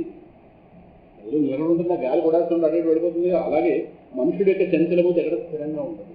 అందువల్ల వాడికి నిరంతరం భగవంతుని జ్ఞాపకం చేసే మాటలు చెప్తుంటే బుద్ధికి చాంచల్యం ఉంటుంది. ప్రపంచాన్ని జ్ఞాపకం చేసే మాటలు చెప్పకూడదు, సరేనా అని అక్కడ ఆయన చెప్పి, లోకంలో జనులు సహజంగా విషయాలంపటంలో ఉంటారయ్యా, తాపత్రయాల్లో ఉంటారు. నువ్వు చెప్పినటువంటి ధర్మాలు ఏవైతే ఉన్నాయో అవన్నీ కూడా సకామ కర్మల్ని ప్రోత్సహించే రీతిగా ఉన్నాయి. ఇవి కొంచెం వ్యతిరేక ఫలితాలు ఎంత కొద్దిగా ఆలోచించు నువ్వు. ఎందుకంటే నువ్వు చెప్పిన భావం బాగానే ఉంది, కానీ మూర్ఖులైన వాళ్ళు నీ యొక్క భావాన్ని గ్రహించలేరు. గ్రహించకపోగా నిషిద్ధాలు ఏవైతే ఉన్నాయో అవి నిషిద్ధాలను నువ్వు చెప్పవు. నిషిద్ధ కర్మలను చెప్పినప్పటికీ వాటి ఏదో ఉత్తమ కర్మలను వాటి స్వీకరించి ప్రమాదంలో పడబోయే అవకాశం లేకపోలేదు. నువ్వు చెప్పావు ఈ వచనాలను అనుసరించి నింద్యములైనటువంటి కర్మల్ని స్వధర్మాలుగా భావిస్తారు చెప్పి స్పష్టంగా అర్థం చేసుకోలేక. మహాభారతం చాలా ధర్మసూక్ష్మాలు ఉంటాయి. మహాభారతం చాలా ధర్మసూక్ష్మం. ఇప్పుడు రెండు పెద్ద ఆయన అయిపోయారు, కానీ మహాభారత ధర్మసూక్ష్మాలని వివరించడంలో మహానుభావుడు పేరు మర్చిపోయారు. పేరు కూడా జ్ఞాపకం కాదు. పెద్ద మహాపండితులే. టీవీలో ఆ మధ్య టీటీడీ ఛానల్ ఎక్కువ చెప్తుండేవారు. ఆ మధ్య మహాభారత ధర్మ పేరు వాళ్ళ అబ్బాయి స్టీల్ ప్లాంట్ ఎంప్లాయ్ కూడా ఉన్నారు. వృద్ధాప్యం వచ్చింది. మహాభారత ఎక్స్పర్ట్ ఆయన. పేరు రావట్లేదు. మనిషి వస్తున్నారు, ఈ పేరు రాస్తున్నారు. కాబట్టి చాలా ప్రభుత్వం ఉంటుంది. ఆయన పద్యం చదువుతుంటే విచిత్రంగా ఉంటుంది. ఆ పద్యం కాబట్టి అంటే విజయవాడలో ఉంటున్నారు అతని మీద రూపం ఉంది, పేరు రావట్లేదు. ఇది రూపానికి రామానికి సంబంధం. రూపం మీకు ఎలా చెప్తాను, పేరు చెప్తే నీకు ఆ రూపం గురించి అవకాశం ఉంది. కనుక ఇదిగో అధర్మాన్ని ధర్మం అని భ్రమించే అవకాశం ఉంది. ఇది ధర్మ సూక్ష్మాలు మహాభారతం నిండా. వాళ్ళ ధర్మ సూక్ష్మం అందుకోరు, అధర్మాన్ని ధర్మం అని భ్రమపడతారు. ఇలా మనుషులను తప్పు ద్రోవలో నడిపించే అవకాశం లేకపోలేస్తున్నా ఈ మహాభారతం జాగ్రత్త చూసుకో. జాగ్రత్త. అందువల్ల నువ్వు అక్కడ విద్వాంసుడివి, అనంతమైనటువంటి ఆ అనంత మహిమాన్వితమైనటువంటి ఆ భగవంతుడి యొక్క అలౌకిక లీలల గురించి నీకు తెలుసు. అలౌకిక లీలలు నీకు తెలియవా? అంటే వైరాగ్య ప్రభావం వల్ల కలిగేటటువంటి ఆనందానుభవం యొక్క జ్ఞానం కూడా నీకుంది. వైరాగ్యం పరిపూర్ణంగా ఉంది, భగవద్జ్ఞానం పరిపూర్ణంగా ఉంది. పరమాత్మ యొక్క అనంత లీలలో నీకు తెలుసు. ఈ మనుషులు ఈ సాంసారిక ప్రవృత్తులై ఉన్నారు. కనుక ఇటువంటి వారిని కనికరించి ఆ భగవంతుడి యొక్క అలౌకిక లీలని దర్శింపజేయాలి. ఆ ప్రయత్నించి తత్ఫలితంగా వాళ్ళకి ఆ పరమాత్మ ఎందుకు భక్తి కుదురుకుని మెల్లగా ఆత్మస్వరూప సాక్షాత్కారానికి కూడా అడుగు పడుతుంది. ఎందుకంటే వాళ్ళ వర్ణాశ్రమ ధర్మాలు విడిచిపెట్టి శ్రీహరి పాదపద్మాల ఎందు సేవించేవాడు భక్తి సాధనలో పరిపక్వ పొందకముందే ఒకవేళ అతని శరీరం పతనమైపోయినా అతను వాడికి అశుభం కలగదులే. ఎందుకంటే పరమాత్మ యొక్క సేవల్లో వాడు ఉన్నాడు కనుక. అలా కాకుండా శ్రీహరిని భజించకుండా వర్ణాశ్రమ ధర్మాలు పాటించిన మాత్రం వాడు పొందగలిగే ప్రయోజనం కూడా అంత మాత్రం ఉంటుంది. అందువల్ల జనుల యొక్క శ్రేయస్సును కూడా నువ్వు కళ్యాణపరమైనటువంటి ఆ భగవంతుడి యొక్క లీలని నువ్వు చెప్పాలి, ప్రజలకి చెప్పే ప్రయత్నించి బ్రహ్మలోకం మొదలుకొని అధోలోకం దోక సకల లోకాల యందు కూడా తిరుగాడుతున్నప్పటికీ పరమానంద సుఖం ప్రాప్తించదు. స్పష్టంగా ఏ లోకాలకు వెళ్ళి ఎక్కడ తిరిగినా సుఖము లేదు. ఎవరు చెప్పారన్నమాట? లోకాలకి తిరుగుతున్న వాళ్ళు. నేను చెప్పాను అనుకున్న మార్గం ఎలా మనం ఉండదు. ఆయన విశాఖపట్నమే చూడదు పూర్తిగా. నాలుగు వారు ఆయన ఏ లోకానికి వెళ్ళగానే ఎంట్రీ పడుతుంది. వీసా అన్ని లోకాలకి వీసా. కొంతసేపట్లో చెప్తారు ఆయన మాటలోనే విన్నాం. అన్ని చూసాడు కనుక చెప్తాడు మహానుభావుడు. సుఖం ఎక్కడుందంటే గోపికలు ఉన్నారు, వాళ్ళు భగవత్ప్రాప్తి కోసం ఆ ప్రభువునే భజించారు. వాళ్ళ గృహకృత్యాలను కూడా వీడి కృష్ణ పరమాత్మ సాధారణ పొందరే లేదా, వాళ్ళు ఉన్న చోటే పరమాత్మ పొందరే లేదా. అక్కడ పోతే సుఖపడతాం ఎవరు చెప్పారయ్యా? అందువల్ల ఆ విషయం నీకు తెలుసు. ఇది సాంసారిక సుఖదుఖాల కాలవేగ ప్రభావంలో ఒక దాని తర్వాత మరొకటి వస్తుంటాయి పోతుంటాయి. జ్ఞాని అయిన వాడు ఈ లౌకిక సుఖదుఖాల గురించి ఆలోచించకూడదు. నువ్వు కూడా వాటి గురించి ఆలోచింపజేసేటువంటి ప్రయత్నం చేయకూడదు. అందువల్ల ఈ భగవంతుడిని అనన్యభక్తి కలిగి ఆయన భజించడమే ఉత్తమమైన మార్గము అని చెప్పి ఇక్కడ భగవద్భక్తి యొక్క ప్రభావం అనిర్వచనీయం ఇక్కడ చెప్తా తన యొక్క జీవితం. అంటే భగవంతుని యొక్క లీలామృతం కథామృతం ఏదైతుందో దాని యొక్క శక్తి సత్సంగ ప్రభావం నాలుగుగా చెప్తాను. ఎందుకంటే పరమాత్మను ఉపాసించిన వాడు సామాన్య జనులాగా సంసార బంధంలో చూసుకోడు, బయటకు చెప్తాడు. ఆయన యొక్క పాదపద్మాల ఆలింగన సౌఖ్యాన్ని చూసిన వాడు ఆ పరమానంద సాగరంలో ఉంటాడు, కానీ వాడు విడిచిపెట్టి ఉంటాడా చెప్పు ఉంటాడు, ఎలా ఉంటాడు? ఇదేమి ఆశించాడు కదా. ఎలా చెప్పు? నేను పొందేరుగా. అది ఎవరైనా స్వానుభవమే చెప్పగలరు ఎవరైనా.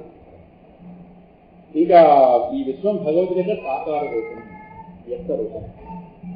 సకల ప్రాణుల రూపంలో కూడా ఆ ప్రభువే అంతర్యామంగా ఉంటాడు.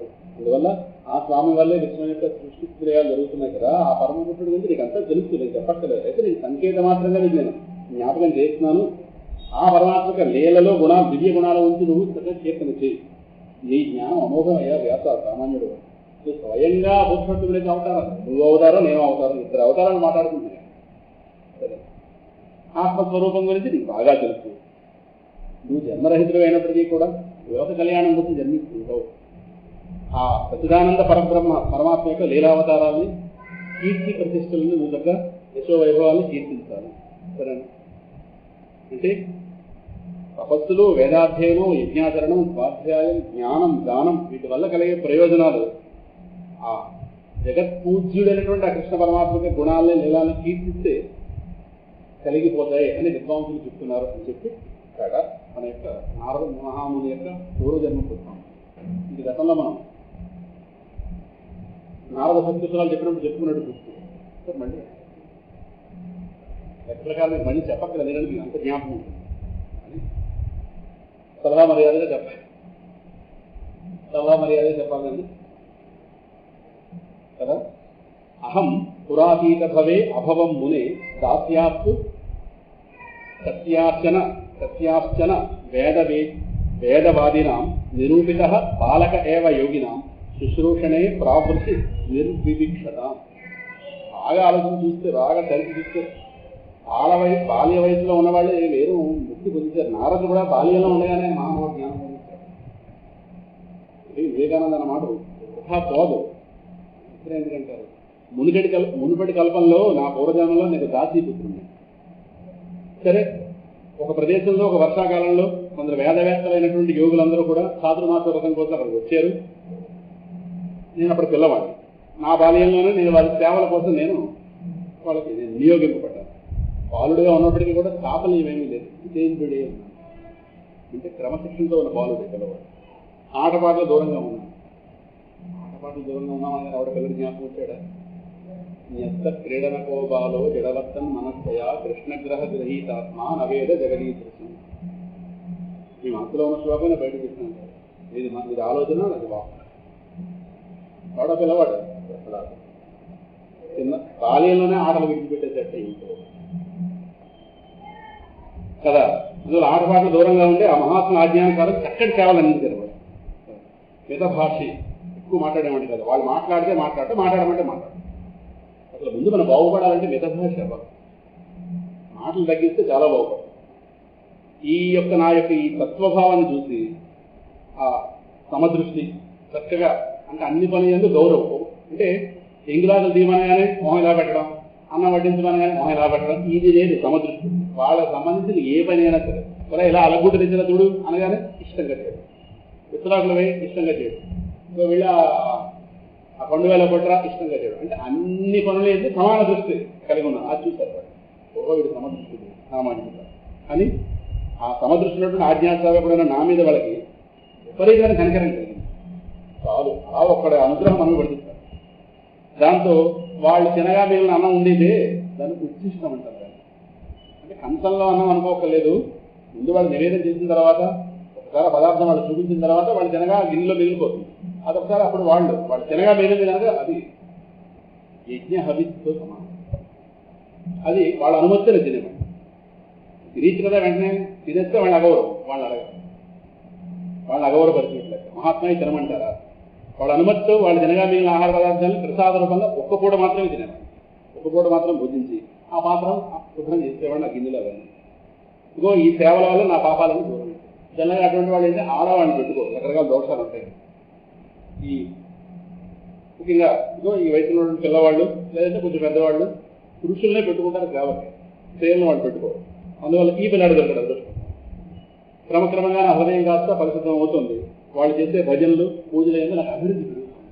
అలా ఓ వ్యాస మహర్షి ఆ సత్సంగంలో కృష్ణ లీలాగాన పరాయణమైనటువంటి ఆ మహాత్మ అనుగ్రహం చేత నేను ప్రతిరోజు కూడా ఆ పరమాత్మ యొక్క మనోహర గాథల్ని విన్నాను. వాళ్ళమవుతాను ప్రతి పదాన్ని భక్తి శ్రద్ధలతో వినడం వల్ల ఆయన మీద నాకు ప్రీతి ఎక్కువైపోయింది రోజు రోజు.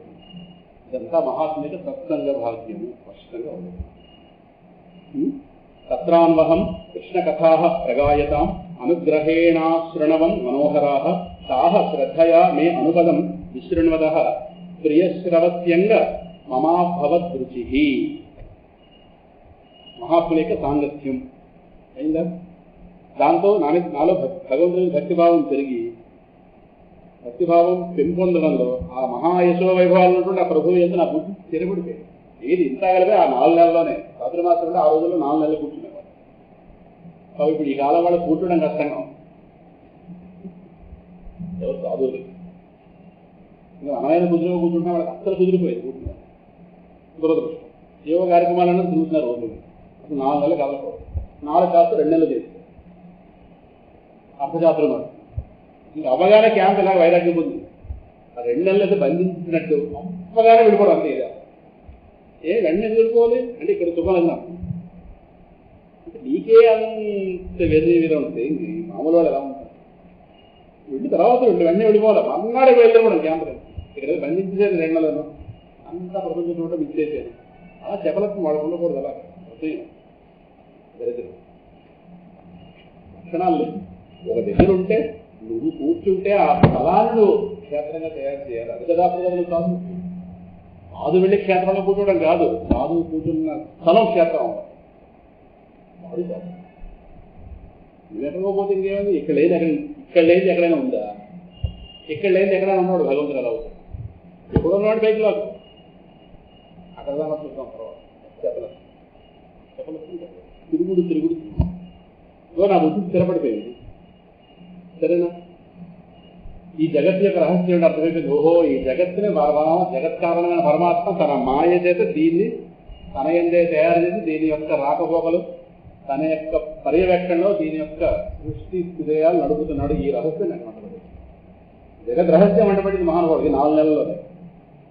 సరేనా? ఈ విధంగా వర్ష ఋతువులో శరదృతువులో అంటే మొత్తం మీద 2, 4 నెలలు 3 పూటల్లో కూడా మునులు వాళ్ళని టీవీ చూడడం అలవాటు.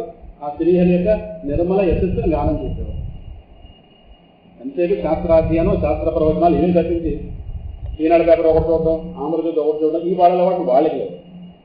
దురదృష్టం. వారి సంకీర్తనాలు వెళ్ళి నా చిత్తంలో రజోస్తమో గుణాలు ఏమైనా ఉంటే అవి కూడా పూర్తి మంత్రించిపోయాయి. ప్రగాఢమైన భక్తిభావం నా హృదయంలో స్థిరపడిపోయింది. క్రమంగా నాలో వారి యందు అనురాగం వినయం శక్తి పెరిగిపోయింది. వాళ్ళని ప్రేమించడంలో పాపాలు పోయాయి. బాలుడైనప్పటికీ కూడా నేను నా హృదయంలో శ్రద్ధానస్య బాలస్య కాంతస్యానుచరస్య బాలుడైనప్పటికీ కూడా నా హృదయంలో శ్రద్ధ ఇంద్రియ నిగ్రహాలు ఏర్పడ్డాయి. ఇలాగ బాలుల్లో ఇవి అంత సులభంగా కలిగి అంటే కొంచెం ప్రజ్ఞ ఉంది. వాళ్ళ యొక్క ఆజ్ఞను శిఖరంగా స్థిరసాధించారు. ఆ మహాత్ములో వెళ్ళిపోతూ వాళ్ళకి దీనులు ఏడా వార్తలేం కదా, వెళ్ళిపోతూ అక్కడికి వెళ్ళిపోతూ సాక్షాత్ భగవంతుడి యొక్క ముఖారవిందం నుండి వెలువడినటువంటి ముఖ్య చాలా మహారహస్యమైన జ్ఞానాన్ని నాకు ఉపదేశించి పెట్టారు. అయ్యో పిల్లవాడు పట్టుకోగలని చూడలేదు, వాడు దయ కురిపించారు అంతే. జ్ఞానం బోధించి వెళ్ళేరు. జ్ఞానం గుహ్యతమం ఎత్తత్ సాక్షాత్ భగవతోదితం అన్వమోచన్ గమిష్యంత కృపయా దీనవత్సల. స్పష్టంగా ఉంటున్నారు.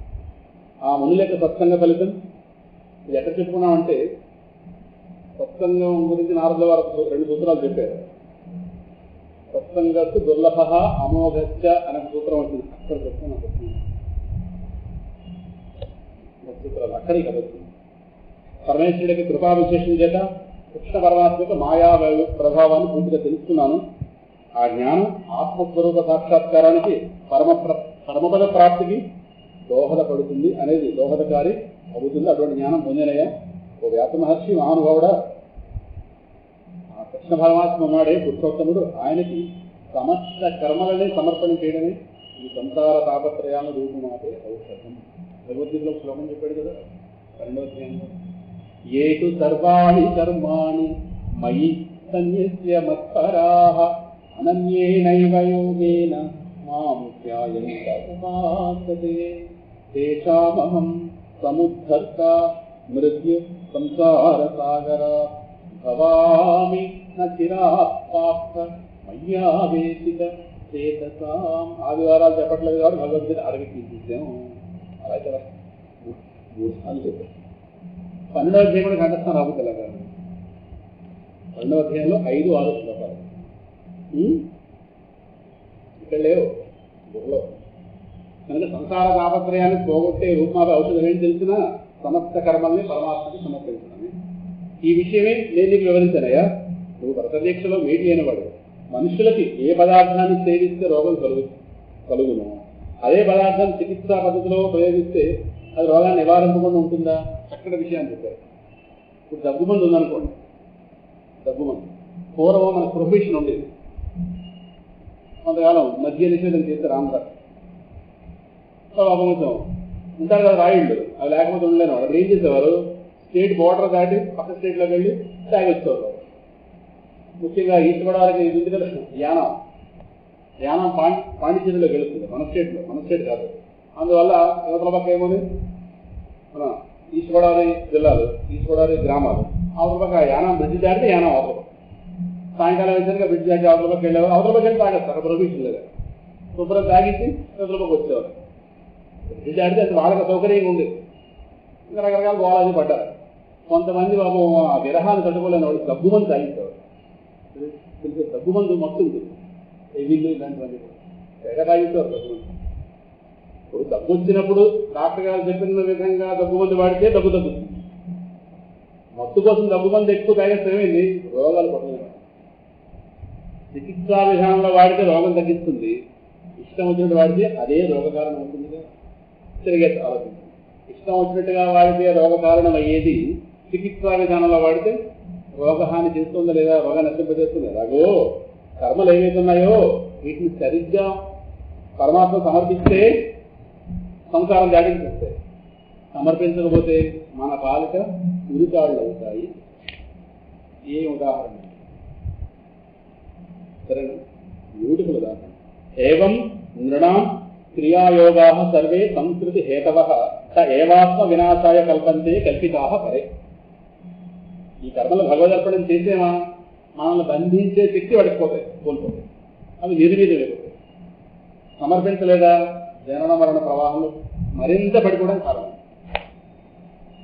అందువల్ల మన కర్మల్లో ఏవైతే ఉన్నాయో ఆ కర్మ ఫలాన్ని పరమాత్మ ఇదే కదా. అక్కడ 4 శ్లోకాలు చెప్తే ఒకటి చెప్పాడే కదా, వరుసలో 4 శ్లోకాలు చెప్పుకుంటూ ఇక్కడ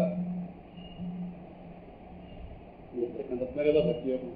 అభ్యాసయోగేన తతో మామిచ్ఛాప్తుం ధనంజయ అభ్యాసేపి అసమర్థోసి మత్కర్మ పరమోభవ మదర్థమపి కర్మాణి కుర్వన్ సిద్ధిమవాప్స్యసి అథైకదప్య శక్తోసి కర్తుం మద్యోగమాశ్రితః సర్వకర్మ ఫలత్యాగం తతః కురు యథాత్మవాన్. ఆ మాట ఇక్కడ. అందువల్ల భగవత్ప్రీతి కోసం చేసే కర్మల వల్ల జ్ఞానం భక్తి 2 కలుగుతాయా. అటువంటి జ్ఞానాన్ని భక్తి యోగయుక్త జ్ఞానము అంటారు, భక్తి యోగంతో కూడిన జ్ఞానం అంటారు. అందువల్ల భగవదాజ్ఞానసారం భగవత్ప్రీతి కోసం కర్మల్ని ఆచరించే ప్రజలు ఉంటారే, పదే పదే శ్రీకృష్ణ నామాలని గుణాలని అనుక్షణం కీర్తించి స్మరిస్తుంటారు. కుర్వాణాయత్ర కర్మాణి భగవత్ శిక్షయా అసకృత్ గృణంతి గుణనామాని కృష్ణస్య అనుస్మరంతి.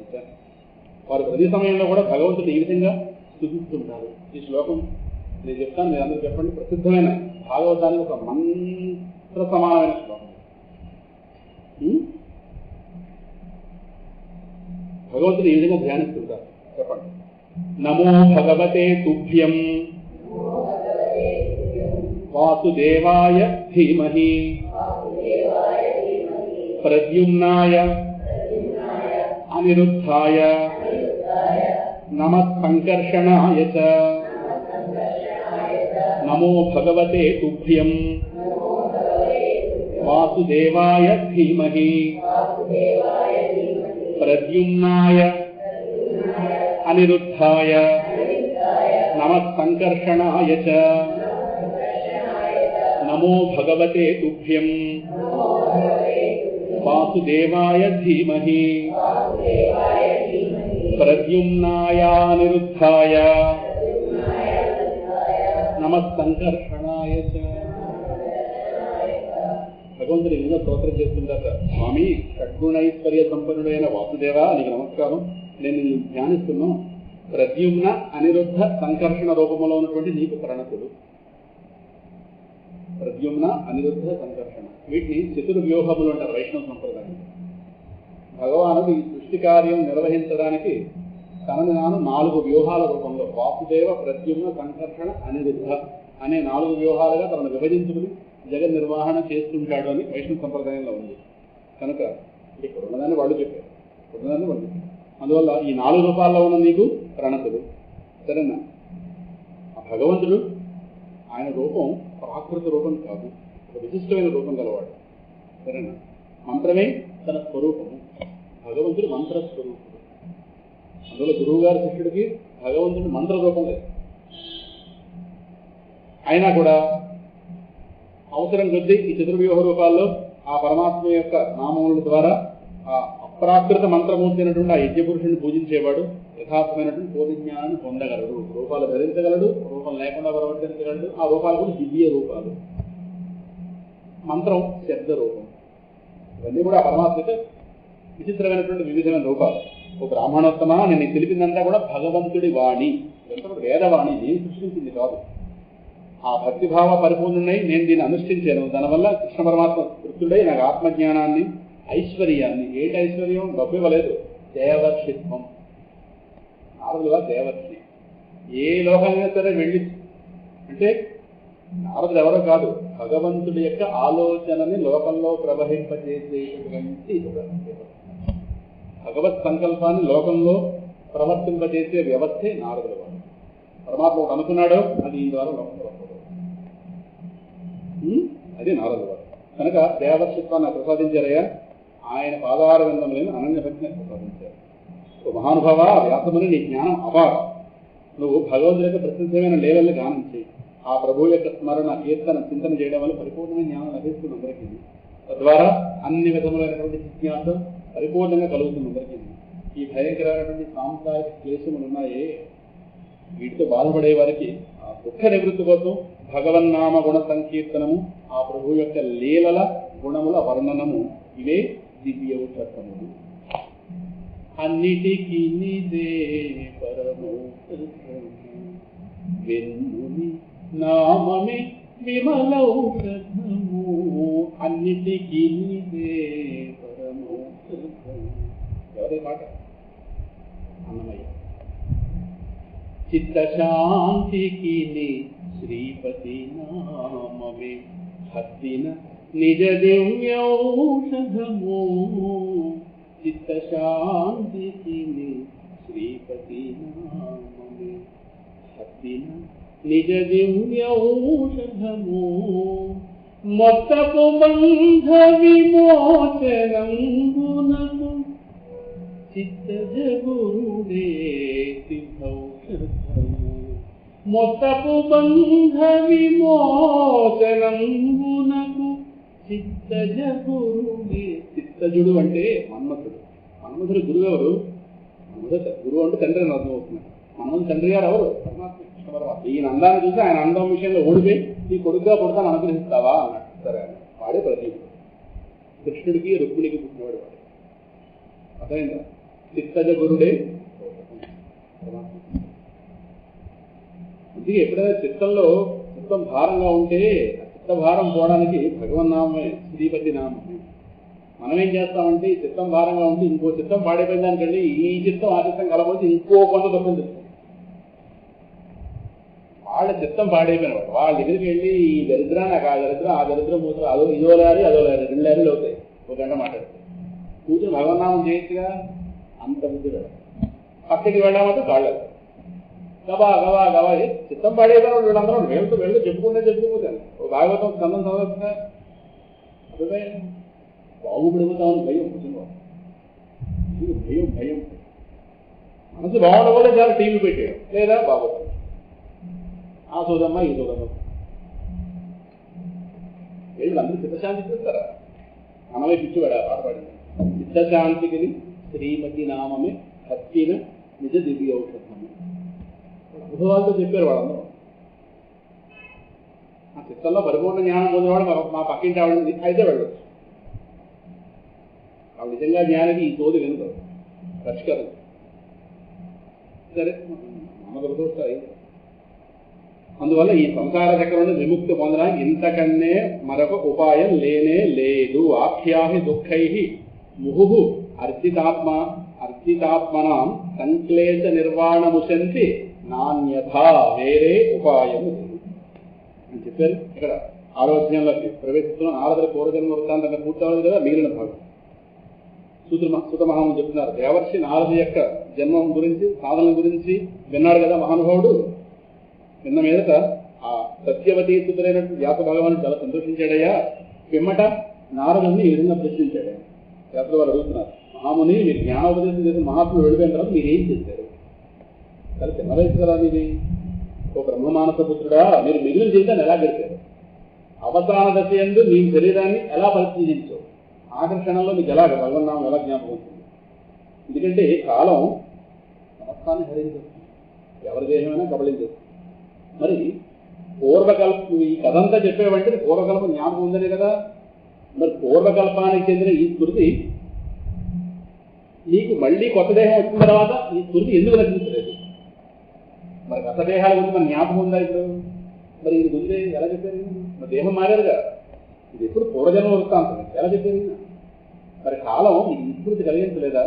ఇవన్నీ ఎలా చెప్పారు? ఇవన్నీ ఈ స్మృతి ఎలా పాడు చేయలేకపోయింది కాలం అనగానే మీకు ఒక్క మాట జ్ఞాపకం, మీకు ఒక్క విషయం జ్ఞాపకం వచ్చిందో లేదో. ఇటువంటి మహాత్ములు గతంలో మనం ఆయన గురించి చెప్పుకున్నాం. జడభరతుడు గురించి చెప్పుకున్నట్టు మాట. జడభరతుడు 2 జన్మలు.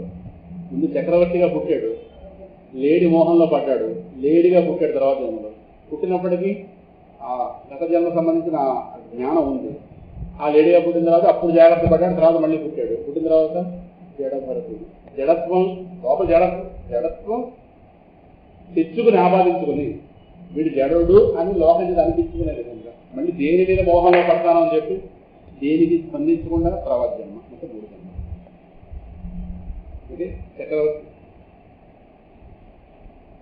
చక్రవర్తి భరతుడు ఒక జన్మ, ఏడి జన్మ. ఏడి అంటే లేడి, ఏడి భరతుడు. చక్రవర్తి భరతుడు, ఏడి భరతుడు, జడభరతుడు. అభరతుడే కానీ మొత్తం 3 పేరు. చక్రవర్తి భరతుడు, ఏడి ఏడి అంటే లేడి, ఏడి భరతుడు లేడిగా పుట్టిన భరతుడు, తర్వాత అక్కడికి చెప్పుకున్నారు. సరేనా? అందువల్ల స్మృతి పోలేదు. అనగా నారదుల వారు అన్నారు, నా జ్ఞానోపదేశం చేసిన మహాత్ముడు వెలుగైన సమయంలో చిన్నవాడిని అయ్యున్నప్పటికీ నేను నా జీవితాన్ని ఇలా ఇప్పుడు చెప్పబోతున్న విధంగా గడిపాను. తల్లికి ఏకైక పుత్రుణ్ణి, ఆమె స్త్రీ, పైగా పెద్ద జ్ఞానం లేదు, మూఢురాలు. ప్రహ్లాదుడు కూడా వాళ్ళ తల్లి గురించి ఇలాగే చెప్పడం జరిగింది. స్త్రీత్వా అధునా అనే ఒక పదం వాడతారు. అంటే నువ్వు కడుపులో ఉన్న నీకు జ్ఞాపకం ఉంది, నీ తల్లికి ఎందుకు జ్ఞాపకం లేదు? ఆయన చెప్పింది తల్లికి కదా. అంత జ్ఞానం పొందింది నారదుల వారు. ఆవిడ పెద్ద వయసు ఆవిడ అయిపోయింది, రెండోది స్త్రీ. అందువల్ల ఆవిడ కొద్దిగా అధునాపి ఆ మహాత్ముడి దేవలు నేను మర్చిపోలేదు. ఆవిడ మాత్రం 2 కారణాలు. ఒకటి కొద్దిగా మూఢత్వం, వృద్ధ వయసు వచ్చింది. రెండోది స్త్రీ అని 2 కారణాలు చెప్పింది. ఆయన దైవంలో అజహాత్ విస్మృతి, నాకు విస్మృతి లేదు. ఒక మాట కూడా మర్చిపోలేదని చెప్పాడు. గర్భంలో ఉన్నప్పుడు ఏది విన్నానో స్పష్టంగా అక్షరం జ్ఞాపకం ఉంది. ఇవన్నీ కూడా వస్తాయి. పైగా కొద్దిగా 3 రాలు ఆవిడ. ఇంకా దాసి, ఆమె తప్ప నాకు ఆధారంగా వేరెవరూ లేరు ఆ సమయంలో. సరే ఆవిడ ఒక కొడుకు కదా, ప్రేమ పాత్రతో బంధించింది. అంతసేపు నా యోగక్షేమాల గురించి ఆవిడ యొక్క నిరంతర ధ్యాస. కానీ ఎంత దాసి కదా, స్వతంత్రం లేదు. ఆవిడ పరాధీన అయిన కారణం చేసి ఏం చేయలేకపోతుంది. తెల్లైన ఏదో ట్రంప్ స్థానంలో కూర్చోబెడదాం అనుకుంటుంది. ఆవిడకే ట్రంప్, ఆవిడ ఎవరైనా అంతేగా అనుకుంటా వైట్ హౌస్లో కూర్చోబెడదాం. అంతకన్నా ఇంకోటి అనుకోం కదా. కూర్చోబెట్టలేదు కానీ కూర్చోబెడదాం ఎవరు అనుకోం కదా. మేము కూర్చోబెట్టలేము కాబట్టి ట్రంప్ వెళ్ళి కూర్చున్నాడు అనుకుంటాం. అదొకటి వాడమని అది యువతులైతే అట్లా మళ్ళీ ఎవరు అనుకోరు అలాగా. పాప ఈవిడ ట్రంప్ ప్లేస్లో కూర్చోబెడదాం అనుకుంది. కానీ తోలు బొమ్మ తనను ఆడించేవాడి ఇష్ట ప్రకారం ఎలా ఆడుతుందో లోకం అంతా కూడా ఈశ్వరాధీనం కదా. ఇక్కడ చమత్కారం జరిగింది. నేను ఆమె నేళ్ళలో తిరుగుతున్నాను, తల్లిచాడు బిడ్డ కదా. సరే ఆవిడ కోరిక మేరకు ఆ బ్రాహ్మణ వీధిలో నివసించాను. అప్పుడు నా వయసు 5 సంవత్సరాలు కనుక పెద్దగా లోకజ్ఞానం పెద్దగా ఏమీ లేదు. ఈ ఊరు పక్కన ఈ ఊరు ఈ ఊరు పక్కన పెద్దగా ఏం తెలియదు. దేశకాలాల గురించి దిక్కుల గురించి పెద్దగా ఏమీ తెలియదు. ఒక ఇంటి కూడా లోకజ్ఞానం లేదు. ఆ స్థితిలో ఉన్నాను. అదృష్టమో దురదృష్టమో ఒక రాత్రి ఈవిడ ఆవు పాలు వెతకడానికి ఇంటి నుంచి బయటికి వెళ్ళింది. సరేనా, దురదృష్టవశాల్లో ఆవిడ కాలు ఒక పాము మీద పడింది. పాము కాస్త కాటు వేసింది. అదంతా కూడా కాల ప్రభావమే. మొత్తం మీద ఆవిడ కాస్త జీవితం ముగిసింది. భగవంతుడు ఎల్లప్పుడూ భక్తులు మేరే కోరుకుంటాడు కదా, కనుక దీన్ని నేను పూర్తిగా దైవానుగ్రహంగానే భావించాను. అంటే భక్తులు ఎలా ఉండాలని స్పష్టంగా చెప్పారు. ఉన్నవాళ్ళు పోతే బాగుండి అనుకోకూడదు, పోయిన వాళ్ళు ఎందుకు పోయారని ప్రశ్నించారు. ఈ రెండు చేయకుండా ఉంటే ఉంటారు. వాడు పోతే బాగుండి ఇంకా భక్తి చేసుకుంటాను మహాతప్ప అలా అనుకోరు. వెళ్ళిపోయిన వాళ్ళు ఉంటారు కదా, వీళ్ళు ఎందుకు వెళ్ళిపోయారు అని ఎదురు ప్రశ్న పెట్టారు. అదే మహానుభావం, దైవానుగ్రహం అయితే మీరు కాస్త ఆవిడ కాస్త వెళ్ళాను. అంతటా నేను కాస్త బయలుదేరి ఉత్తర దిక్కు వెళ్ళాను. ఆ వెళుతున్నప్పుడు మార్గ మధ్యంలో ధనధాన్యాలతో కూడినటువంటి సుసంపన్న ప్రదేశాలు, పట్టణాలు, గ్రామాలు, గొల్లపల్లెలు, రత్నాలు మొదలైన వాటిని ఉత్పత్తి చేసే స్థానాలు, వ్యవసాయ క్షేత్రాలు, నిషాదులు అంటే బోయవాళ్ళ యొక్క గ్రామాలు, పుష్పవాటికలు, అరణ్యాలు, ఉపవనాలు అంటే ఇప్పుడు మన ఊడా పార్క్ లాగా సహజంగా తయారైంది కదా, మనం తయారు శైలాద్రి సహజంగా తయారైనవి కావు. కూడా వాళ్ళు తయారు చేశారుగా కృత్రిమ వనాలు అంటారు వాటిని. అలాగే విచిత్రమైన ధాతువులతో కూడినటువంటి పెద్ద పెద్ద కొండలు, ఏనుగుల చేత చిన్నాకరణం చేయబడిన కొమ్మలు గల వృక్షాలు, ఇవన్నీ చూసాను ఎలా వెళుతున్నప్పుడు. నిర్మలమైన జలాలతో వెలుతున్నటువంటి జలాశయాలు, దేవతల విహారానికి స్థానాలైనటువంటి చక్కటి పద్మాలతో కూడినటువంటి సరస్సులు, అలాగే పక్షుల గుంపులు, కలకలా రావాలు, తుమ్మిదలు ఎక్కడి నుంచి జుంకారాలు చేస్తూ సంచరిస్తున్నాయి. ఆ మార్గం అంతా కూడా చీకట్ల గడ్డి ఉంది. అలాగే వెదురు పొదులు ఉన్నాయి, రెల్లుగడ్డి ఉంది, దర్భలు బ్రహ్మాండంగా ఉన్నాయి, వెదురు బొంగులు పుష్కలంగా ఉన్నాయి, సర్పాలు, గోడ్ల గోపులు, నక్కలు ఇలా సంచరిస్తున్న అడవి ప్రాంతం అలా వెళ్ళాను. ఆ మహారణ్యాలు చాలా భయంకరంగా ఉన్నాయి. ఒంటరిగా వెళ్ళాను నేను. ఆ భయంకరమైన ప్రదేశాలను చూస్తూ చాలా ముందుకు వెళ్ళాను. చాలా దూరం ప్రయాణించిన కారణం చేత బడలిక చేత శరీరం, ఇంద్రియాలు కూడా కొద్దిగా అలసట చెంది చాలా ఆకలి తక్కువ గురయ్యాయి. సరే, మొత్తం మీద నదీ జలాలు కనిపించి వాటిలో దాహం చేసి హాయిగా స్నానం చేశాను. నా అలసట కాస్త పోయింది. ఆ నిర్జన అరణ్యంలో ఒక రావి చెట్టు కింద కూర్చున్నాను.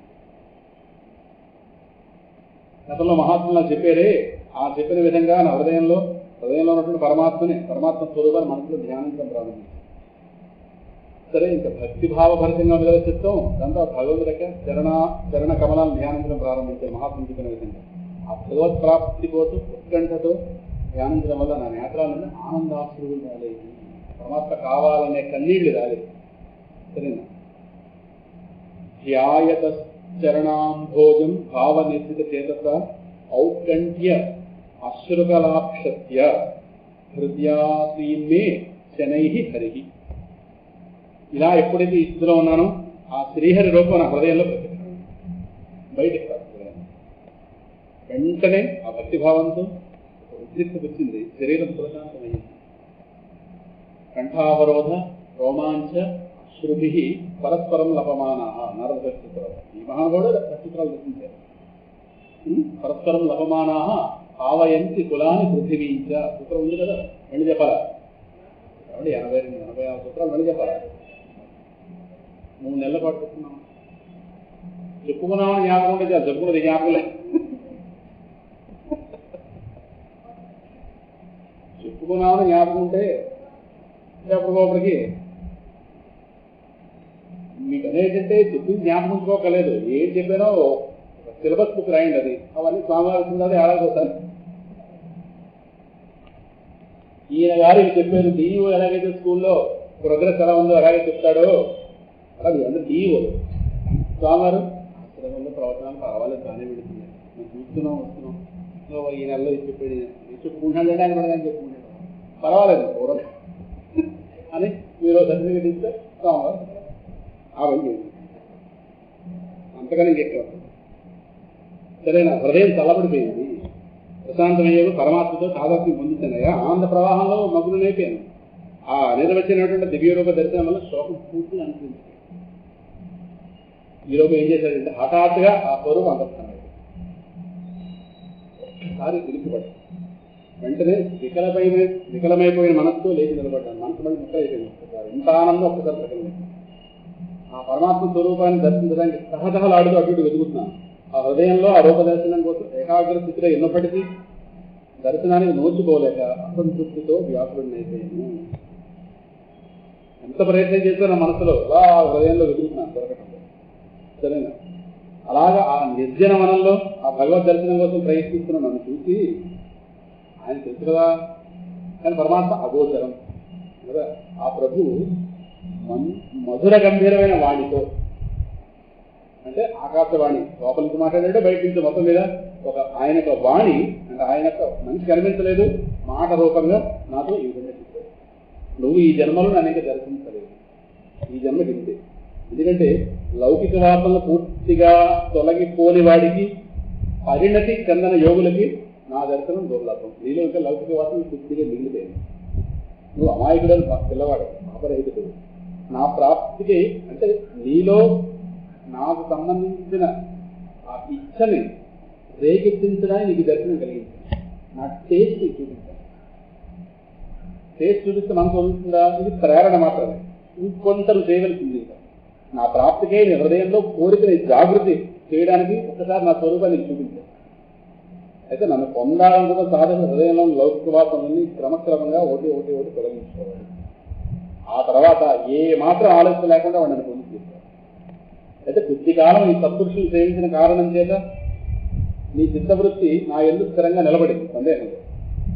ఇప్పుడు నువ్వు మలినమైనటువంటి ఈ ప్రాకృత దేహాన్ని ఏం చేస్తావంటే, ఇప్పుడు ఈ దేహాన్ని నువ్వు కొంతకాలం చేయక వెళ్ళిపోతావు. వెళ్ళిపోయిన తర్వాత కొత్త దేహంతో మళ్ళీ వస్తావు. అప్పుడు నువ్వు నాతో శాశ్వతంగా చెప్తారు. ఈ ప్రాకృత దేహం ఉంది, దీన్ని విడిచిపెట్టేసి నా అనుగ్రహం కారణంగా శీఘ్రంగా, అంటే రాబోయే కల్పంలో, ఈ కల్పం అయిపోయిన రాబోయే కల్పంలో నువ్వు నాకు నిత్య సేవకుడు అవుతావు. పార్షదుడు అంటారు, వైకుంఠ పార్షదుడు, నా నిత్య సేవకుడు అవుతావు. అప్పుడు నీకు నా నిరంతర దర్శనం, నేను ఆపేవాడే లేడు. సరేనా?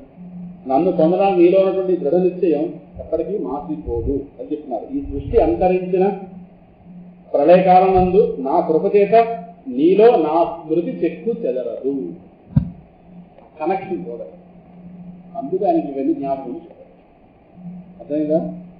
మతిర్మయి నిబద్ధేయం న విపద్యేత కర్హిచిత్ ప్రజాపర్జ నిరోధేపి స్మృతిశ్చ మదనుగ్రహ. నా అనుగ్రహం వల్ల స్మృతి పోదు. మనకి దేహం మారగానే స్మృతి పోతుంది. అందువల్ల పూర్వజన్మ అనగానే కొత్తగా చూస్తున్నాం, పునర్జన్మ అనగానే కొత్తగా. అది పెద్ద త్యాగం. రావణ వాళ్ళు పుట్టిన వాళ్ళ చూస్తున్నాం, వస్తువు పుట్టడం మనం చేస్తున్నాం, కానీ అదేదో మనం తెలియని వస్తువులా చూస్తున్నాం. కనెక్షన్ పోతుంది. ఆ జ్ఞానం ఉందనుకోండి, అనాడు జ్ఞానం ఉంటుంది. అందువల్ల పునర్జన్మ సిద్ధాంతం చెప్పేసరిగా తలనొప్పి. ఏమిటో చెప్పినవాడు పిచ్చివాళ్ళే కనిపిస్తుంది కదా, అందులోనే ఉన్నాం కానీ ఉన్నామని అంత మోహం పట్టింది. సరేనా? అందువల్ల ఈ సృష్టి అంతరించిన ప్రళయకాలంలో ఇప్పుడు ఈ కల్పం ముగిసి వస్తుంది, ప్రళయం వస్తుంది. ప్రళయంలో అన్నిటికీ స్మృతి పోవాలి లెక్క ప్రకారం. అందరి జీవులకి అన్ని స్మృతి, నిద్రలోకి వెళ్ళగానే మనకి అన్ని స్మృతులు ఎలా పోతున్నాయో, ప్రళయకాలంలో మొత్తం ఇంతమంది జీవులు పరమాత్మలోకి విడిపోతారు, కానీ అన్ని స్మృతులు విడిచిపెట్టి, అది మోక్షంతో సమానం కాదు. నిద్రలో ఎలా ఉంటాం అలా ఉంటాం. మళ్ళీ సృష్టి రాగానే ఎవరి స్మృతి పడికి బయటకు వెళ్ళిపోతారు. అది ప్రళయకాలం అంటే ఎక్కువ కాదు, ఎక్కువ రెస్ట్ తీసుకోవడం. అంత మాత్రంలో అదేమి శాశ్వతమైన రెస్ట్ కాదు. అందువల్ల నా కృప చేత నేను స్మృతి చెప్పుతారు. ఆ పరమాత్మ ఆకాశంలాగా అగోచరుడు కదా, సర్వశక్తిమంతుడు, సర్వవ్యాధి. ఆ పరమపురుషులాగా తన దివ్యవాణి ద్వారా నాకు ఇలా చెప్పాడయ్యా. ఆయన అనుగ్రహం పొంది ఆయన శిరస ఓ నమస్కారం పెట్టాను. అప్పటి నుండి నేను చేస్తున్న పని ఏంటంటే, సిగ్గు విడిచిపెట్టి, సిగ్గు సంశయం రెండు విడిచిపెట్టి, అతి రహస్యమైనటువంటి శుభప్రదమైనటువంటి మధురమైనటువంటి ఆ పరమాత్మ నామాలను లేవల్ని స్మరిస్తూ కీర్తిస్తూనే ఉన్నాను. ఎందుగా మాట అన్నారు? నలుగురిలో భగవంతుడికి మాట్లాడాలంటే సిగ్గు ఈరోజు. వాడు ఏమనుకుంటాడు? ఇప్పుడే వాడేవాడు తప్పమ్మ, వాడేవాడు అంటే వాడి కోసం కోరుకుంటాడు. ఉండండి, మనం ఎక్కువ దేవుడి గురించి మాట్లాడితే మనకి ఇంకా మనకి ఏదో తోపడు తప్పారు. తోగండి భక్తుడు రా అనుకుంటారు కదా, వరలా అనుకుంటే మన వ్యంగ. జన్మలెత్తడం, చావడం, కొట్టడం వ్యంగేం కాదు, వాడు ఆయన అనుకుంటే మనకు.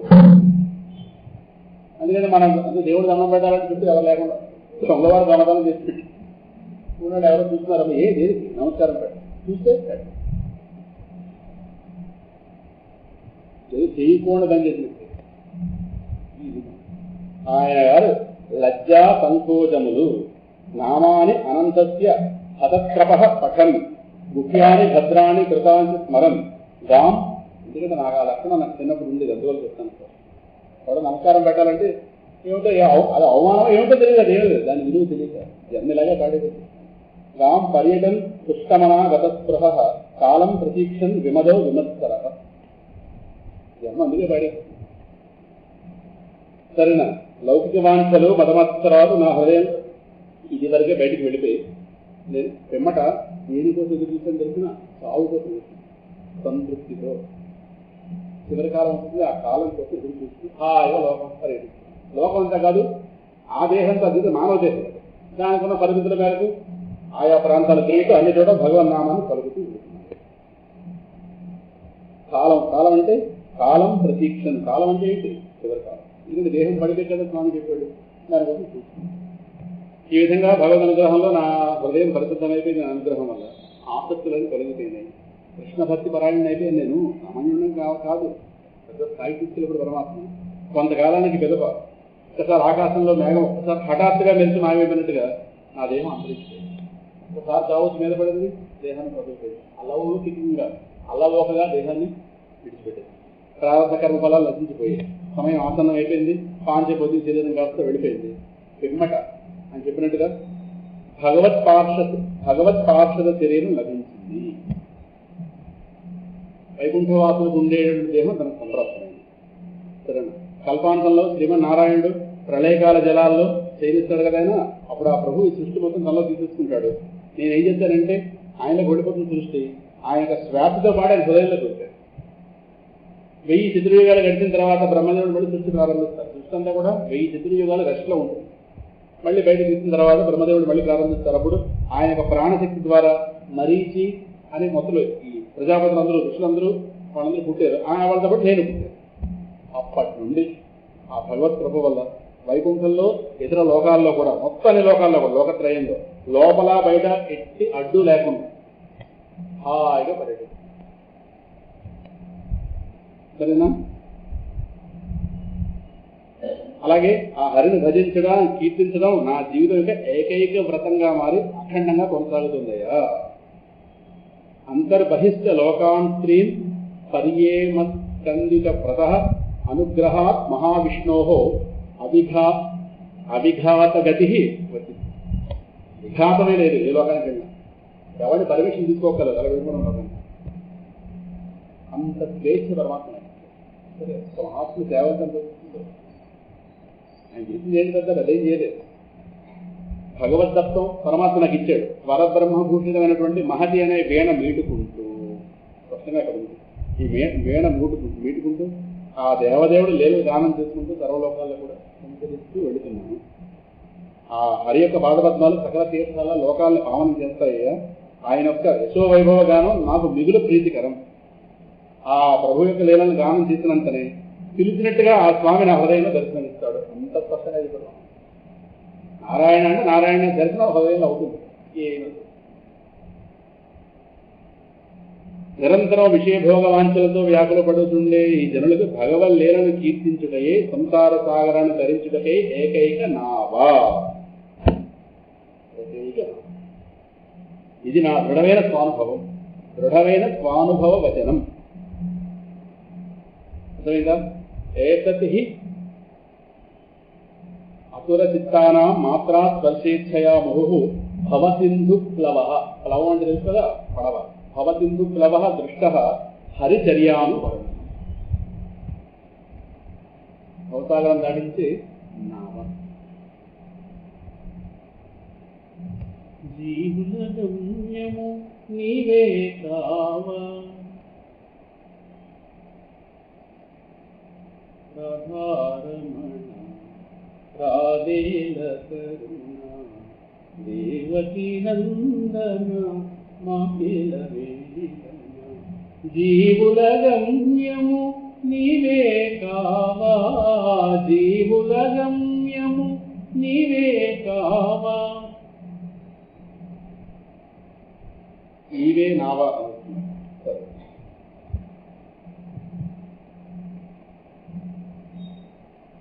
శ్రీమద్పయోనిధి నికేతన చక్రపాణి భోగీంద్ర భోగమణిరాజిత పుణ్యమూర్తి యోగీత శాశ్వత శరణ్య భవాప్తి పోత లవమన్నా పోత